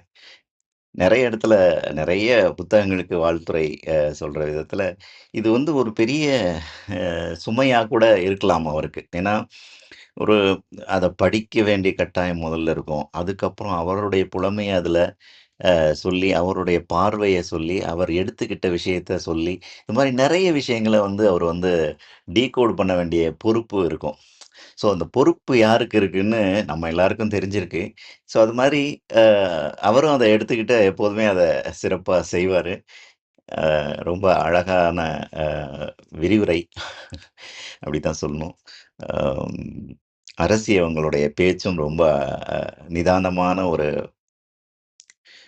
மௌனத்தால் நெய்யப்பட்ட வார்த்தைகளாக ஒரு மாதிரி எந்த சலனமும் இல்லாமல் அவங்களுடைய மனதில் பட்டதை சொல்றதுல ரொம்ப அனுபவமா இருந்தது. அனுபவத்தோட வெளிப்பாடா இருந்தது. எங்கேயுமே ஒரு முகமூடி இல்லாத ஒரு பேச்சு. அதுல வந்து அவங்களுடைய பேச்சே ஒரு கவிதை மாதிரி தான் இருந்தது. அந்த அவங்களுக்குள்ள ஒரு சலிப்போட இது பண்ணுவோமா? வேணாமா? நம்ம கரெக்டா தான் பண்றோமா? இந்த மாதிரி கேள்வி. அதுக்கப்புறம் நாங்க செம்மையா திட்டு வாங்கினோம் அப்படின்னு சொல்றதெல்லாம் வந்து, அது எந்த ஒரு ஒரு பூச்சுமே இல்லாம ரொம்ப அழகா அவங்க சொன்ன விதம். ஒரு கவிஞனுக்கும் ஒரு எழுத்தாளனுக்கும் தேவையான ஒரு விஷயம் அதுதான். எப்படின்னா நம்ம நினைக்கிறத அப்படியே சொல்றோங்கிற ஒரு விஷயம் தான். அதுதான் ஒரு வகையில அவங்கள வந்து இதெல்லாம் புத்தகம் போடணுமாங்கிற எண்ணம் கூட அவங்களுக்கு வரலங்கிறது தோணுச்சு. ஏன்னா, அந்த நேர சந்தோஷம், அந்த நேர ஒரு விதை தான் அது. அத வந்து சொல்லிடணும் அப்படிங்கிற ஒரு எண்ணம் வரும். அது இந்த புத்தகம் போடுறது, அதுக்கு தகுந்த மாதிரி அது அது அது அதெல்லாம் எண்ணம் வச்சு பண்ணிட்டு இருந்தா, அது வந்து ஒரு ஒரு செயலா மாறி அது இதாகும். அது வந்து நடக்குமா, நடக்காதாங்கிறதெல்லாம் கூட ஒரு பெரிய சுமைய குடுக்கும் அந்த நேரத்துல. நெறைய பேரோட Facebook போஸ்டிங்லாம் கூட அ அந்த மாரி தான் இருக்கும். அது அது இவங்களுடைய இதெல்லாம் வந்து இந்த கவிதை விஷயமா சொல்றதுங்கிறது, எல்லாரும் சொன்னாங்க அது வலி நிறைந்தது, வலி நிறைந்ததுன்னு. அ ஆனா அது எல்லாருக்கும் ஒரு பாடம் நிறைந்தது. ஒரு ஒரு சட்ட புத்தகத்த படிக்கும்போது, அதுல குற்றத்த பத்தியும், குற்றத்திற்கான தண்டனை பத்தியும் தான் இருக்குமே ஒழிய, நல்ல விஷயங்கள்லாம் அதுல இருக்காது. ஸோ அதுல வந்து அதெல்லாம் வந்து அப்படிதான் நம்ம எடுத்துக்கணும்னு எனக்கு தோணுது. அம் எப்படியோ நம்ம மாற்றப்பட வேண்டிய பார்வை என்னங்கிறது தான், வலி நிறைந்த கவிதைகளுக்கு பின்னாடி ஒளிஞ்சிருக்கிற ஒரு மறைபொருள். அதுதான் வந்து நம்ம ஏத்துக்கிறது. நம்ம எப்போதுமே சந்தோஷமாவே இருக்கிறதுங்கிறது முக்கியம் இல்ல. யாரோ ஒருத்தவங்க கஷ்டப்படுறாங்க அப்படிங்கிறத சொல்றது தான் வந்து ஒரு கவிதையோட ஒரு உயிர்ன்னு நான் நினைக்கிறேன். அது மாதிரி விஷயங்கள்லாம் ரொம்ப அழகா சொல்லிட்டு போனாங்க. எல்லாருமே அத வழிமொழிஞ்சு சொன்னாங்க. நான் இடையில தான் ஜாயின் பண்ணேன். அ அதெல்லாம் தாண்டி ம் சலேத்தையா, சலேத்தையான்னு 3 பேரும் மாறி மாறி சொல்லும்போது, "யாருய்யா அவரு? எனக்கே அவர பார்க்கணும் போல இருக்குன்னு" இந்த ரமண்ணாஸ்ல ஒரு டயலாக் வரும். அது மாதிரி ஒரு எண்ணம் வந்துருச்சு. அடடா! ச்சே! எ எ ஒ ஒரு மனுஷன் வந்து பின்னாடி இருந்துட்டு, முன்னாடி இவங்கள பேச வைக்கிறதுங்கிறது ஒரு பெரிய விஷயம் தான் அது. அப்படி அ ஒரு உயர்ந்த உள்ளம். அவருக்கும் என்னோட வாழ்த்துக்களும், பாராட்டுக்களும். அ இந்த ஒற்றுமை இருக்கு இல்லையா? அந்த ஆண், பெண் உறவுகளெல்லாம் தாண்டி ஒரு நட்புலருந்து, அதோட அடுத்த கட்ட பரிமாணம் வரைக்கும் எல்லாத்தையும் பேசக்கூடிய ஒரு இடம் வர்றதுங்கிறது, ஒரு பக்குவமான ஒரு நிலை. அந்த நிலையில தொடர்ற நட்பு வந்து கடைசி வரைக்கும் பயணிக்கும்னு சொல்லுவாங்க. அது மாதிரி அ இவங்க மூவரோட நட்பு எனக்கு அப்படிதான் தோணுச்சு. ரொம்ப அழகான ஒரு நட்பு. அவங்க நமக்கு சொல்லிக் குடுக்குற பாடங்கள் நிறைய இருக்குது. சின்ன சின்ன விஷயங்கள புதிய பார்வைகளோட சொல்றதுங்கிறது, நம்மள புதுமைப்படுத்திக்கிட்டே இருக்கிற மாதிரி தான். அப்படிதான் நான் இன்னைக்கு பார்த்தேன். ரொம்ப நல்லா இருந்தது. அருமையான அ உரை. எனக்கும் அந்த புத்தகங்கள கொஞ்சம் சொன்னீங்கன்னா, லிங்க்ல நான் வாங்கிடுவேன். ரொம்ப நன்றி. அத படிக்கணுங்கிற ஆர்வம் மேலோங்குது. நன்றி. வாய்ப்புக்கு நன்றிங்க. உங்கள் அன்பான வாழ்த்துக்கும் கருத்துக்களுக்கும் மிக்க நன்றி. இந்த சட்ட புத்தகங்கள்ல கூட குற்றம் தண்டனை தான் இருக்கு. அந்த மாதிரி ஆப்பட்டதான் இந்த ஒரு புத்தகம் அப்படிங்கிறத எடுத்து சொன்னீங்க. நன்றி. வேறு யாருக்காவது கருத்துக்கள் இருந்தா பகிரலாம். ஐயா. அம்மா வணக்கம். அது நம்ம தம்பி சுஜாதா சஞ்சய்குமாரும் கவிஞர் காசி ஆறுமுகம் அவர்களும் இந்த புத்தகம் தொடர்பான வாழ்த்துறை வழங்கினாங்க. ரொம்ப சுஜாதா சஞ்சய்குமார் சகோதரர் ரொம்ப அற்புதமா அவருடைய அந்த அந்த வார்த்தைகள் பயன்படுத்துற விதம் அதெல்லாம் ரொம்ப அற்புதமா இருக்கு. தம்பிக்கு என்னுடைய வாழ்த்துக்கள். அதே மாதிரி நமது கவிஞர் காசி ஆறுமுகம் ஐயா அவர்களுக்கும் என்னுடைய வாழ்த்துக்கள். இது போன்று நமது மாணவர்களுடைய இந்த கவித்திறமையை பாராட்டி இந்த தளத்துல இது போன்ற ஒரு மாணவர்களை ஊக்குவிக்கும் வகையிலே இது போன்ற நிகழ்வுகளை தொடர்ந்து கொடுத்து கொண்டிருக்கும் நமது அமைப்பின் நிர்வாகத்தினர் அவர்களுக்கு மிகவும் நன்றிகளும் வாழ்த்துக்களும். இந்த பிள்ளைகளை உருவாக்கி நமக்கெல்லாம் அளித்துக் கொண்டிருக்கின்ற அந்த பேராசிரியர் சலேத் ஐயா அவர்களுக்கும் என்னுடைய மனம் நிறைந்த வணக்கங்களையும் வாழ்த்துக்களையும் தெரிவித்துக் கொள்கிறேன். கடைசியாக ஒரு அந்த நிகழ்வு அந்த மலம் வல்லும் அந்த குழந்தைகளுடைய பத்தி சொன்னாங்க. அது ஒரு கருத்து சொல்லணும்னு நினைச்சேன். அதாவது நமது வீட்டில் உள்ள அந்த அந்த டாய்லெட் பாத்ரூம் கிளீன் பண்ற விஷயத்த நம்மளே நேரடியா போய் பண்ணும்போது தான் அதனுடைய வலிகளும் வேதனையும் நமக்கு புரியுது. அதனால நம்ம வீட்டுல நம்ம குழந்தைகளுக்கெல்லாம் இந்த டாய்லெட் பாத்ரூம் கழுவுற விஷயத்த சொல்லி கொடுக்கணும். இந்த காந்தியாரே இதை பத்தி எல்லாம் அவர் எங்க போனாலும் அவருடைய அந்த டாய்லெட் பாத்ரூம் அவரே சுத்தம் பண்ணுவாருன்றத நம்ம படிச்சிருக்கோம். இதை வந்து சமூகத்துல நம்ம வெளியில கொண்டு வரணும்னா ஒவ்வொரு விஷயத்தையும் நம்ம வீட்டுல இருந்தே இதை ஆரம்பிக்கணும். குறிப்பா நமது பிள்ளைகளுக்கு ஆண் பிள்ளைகளுக்கு இதை சொல்லிக் கொடுக்கணும். வீட்டுல உள்ள முக்கியமான விஷயங்கள் எல்லாம் ஆண் பிள்ளைகளுக்கு இருந்து இது உருவாகணும் என்ற தாய்மார்களுக்கு நான் ஒரு வேண்டுகோளை வைக்கிறேன். அன்பு சகோதரி, இந்த தளத்துல எவ்வளவு பேர் இருக்காங்க உங்களை வாழ்த்துறதுக்காக. நீங்க இன்னும் பல கவிதைகளை புரட்சிகரமான கவிதைகளை விதைக்க வேண்டும். உங்களுடைய புத்தகம் எங்க கிடைக்கின்றதை இதுல பதிவு பண்ணுங்க, நாங்க வாங்கிக்கிறோம். மகிழ்ச்சியம்மா, நன்றி. வாழ்க வளமுடன். நன்றிங்க ஐயா. சலேத் ஐயா அவர்களுக்கும் உங்களுடைய நன்றிகளையும் வாழ்த்துக்களையும் பகிர்ந்துகிட்டீங்க. நிச்சயமா எல்லோருமே பகிர்ந்துக்கணும். அவருக்கும் நம்மளுடைய நன்றியும் தெரிஞ்சுக்கணும். ஏன்னா இந்த மாதிரி நிறைய மாணவர்களை முன்னெடுத்து கொண்டு வந்து அவங்களுடைய பதிப்புகள் எல்லாம் வெளியிட ஆர்வத்தை தூண்டுறது இது எல்லாமே மிகப்பெரிய விஷயம். தமிழ் சங்கம் அப்படின்னாரு சரவணன் கண்ணா, அந்த மாதிரிதான் ஆயிட்டு இருக்குது. ஆரோக்கிய பிரிட்டா அவர்கள் ஒரு எழுத்தாளர், அரசி எழுத்தாளர். காசி ஆறுமுகமா இருக்கட்டும், விந்திய கௌரி அம்மா தமிழ் அம்மான்னு சொல்லுவோம். விஜயகுமாரி அம்மா தமிழ் வாழ்த்து தினமும் கிடைக்கும். தமிழ் பாடகர் ராமச்சந்திரன் ஐயா. இந்த மாதிரி ஒரு தமிழ் சங்கமாகவே நம்ம மாறிட்டு இருக்கோம். இன்னும் பல பேர் நம்ம கூட பயணிக்கிறவங்க எல்லாருமே அந்த அளவுக்கு தமிழ் ஆர்வத்தோட நம்ம தமிழ் சங்கம்னு சொல்ற அளவுக்கு இன்றைக்கு நிறைய புத்தகங்கள் வருது. நம்ம அதை பத்தி எல்லாம் பேசுறோம், அப்படி கலந்துரையாடுறோம் அப்படிங்கிறது உண்மையிலேயே மகிழ்ச்சியான விஷயம். மிக்க நன்றி. அரசி, உங்கள் ஏற்புரைக்கான நேரம். உங்கள் நிறைவு கருத்துக்கள் நீங்க பகிர்ந்துக்கலாம்.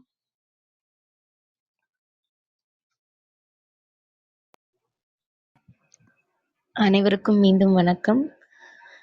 எனக்கு உண்மையிலேயே ரொம்ப மகிழ்ச்சியா இருக்கு. வாழ்த்துறதுக்கும், வழிநடத்துறதுக்கும் இத்தனை பேர் இருக்கிறதும், இவ்வளோ கருத்துக்கள பகிர்ந்துக்கிறதும் எனக்கு ரொம்பவே மகிழ்ச்சியா இருக்கு. ஐயா சொல்லும்போது சொன்னாரு, பெண்கள் தான் வந்து பெண்களுக்கு அ அந்த ஒதுக்கி வைக்கிறதெல்லாம் வந்து அதிகமா பெண்கள் தான் பண்றாங்க அப்படின்னு. உண்மை அதுதான் உண்மை. ஏன்னா, நான் ஒரு வெளியில போறேன் அப்படிங்கிறப்போ, என்னைய முதல்ல தடுக்கிறதே எங்க வீட்ல இருக்க பெண்களா தான் இருக்கும். அந்த 6 மணி வரை அப்படிங்கிற கவிதையும் அப்படிதான். நான் முதல்ல எனக்கு 6 மணிக்கு மேல 6 மணிக்கு தொடங்குற நெறைய இது இருக்கு. நெறைய விழாக்கள் இருந்திருக்கு. நெறைய ப்ரோகிராம் 6 மணிக்கு தொடங்கியிருக்கு. ஆனா, நான் எதுக்குமே போனதில்ல. வசீர், சஞ்சய்லாம் திட்டுவாங்க. "வா, வந்தா தான் தெரியும். ஏன்னா, அந்த நேரத்துல தான் அங்க நெறைய பேர பார்க்க முடியும், பேச முடியும். நீ அந்த நேரத்துக்கு வா" அப்படின்னு. நான் முதல்ல கலந்துக்கிட்ட 6 மணிக்கு கலந்துக்கிட்ட ஒரு விழான்னா, அது என்னோட புத்தக வெளியீட்டு விழா தான். ஒவ்வொருத்தரும் ஒரு கருத்து சொல்லி வாழ்த்தும்போது எனக்கு உண்மையாவே ரொம்ப மகிழ்ச்சியா இருக்கு. ஏன்னா, ஒவ்வொருத்தரோட அவங்க பார்க்குற விதமா இருக்கட்டும், இல்ல சொல்ற கருத்துக்களா இருக்கட்டும், நான் வந்து இன்னும் அடுத்தடுத்து என்ன பண்ணலாம்? அடுத்து என்ன எழுதலாம்? இப்ப இந்த மாரி எழுதலாம்.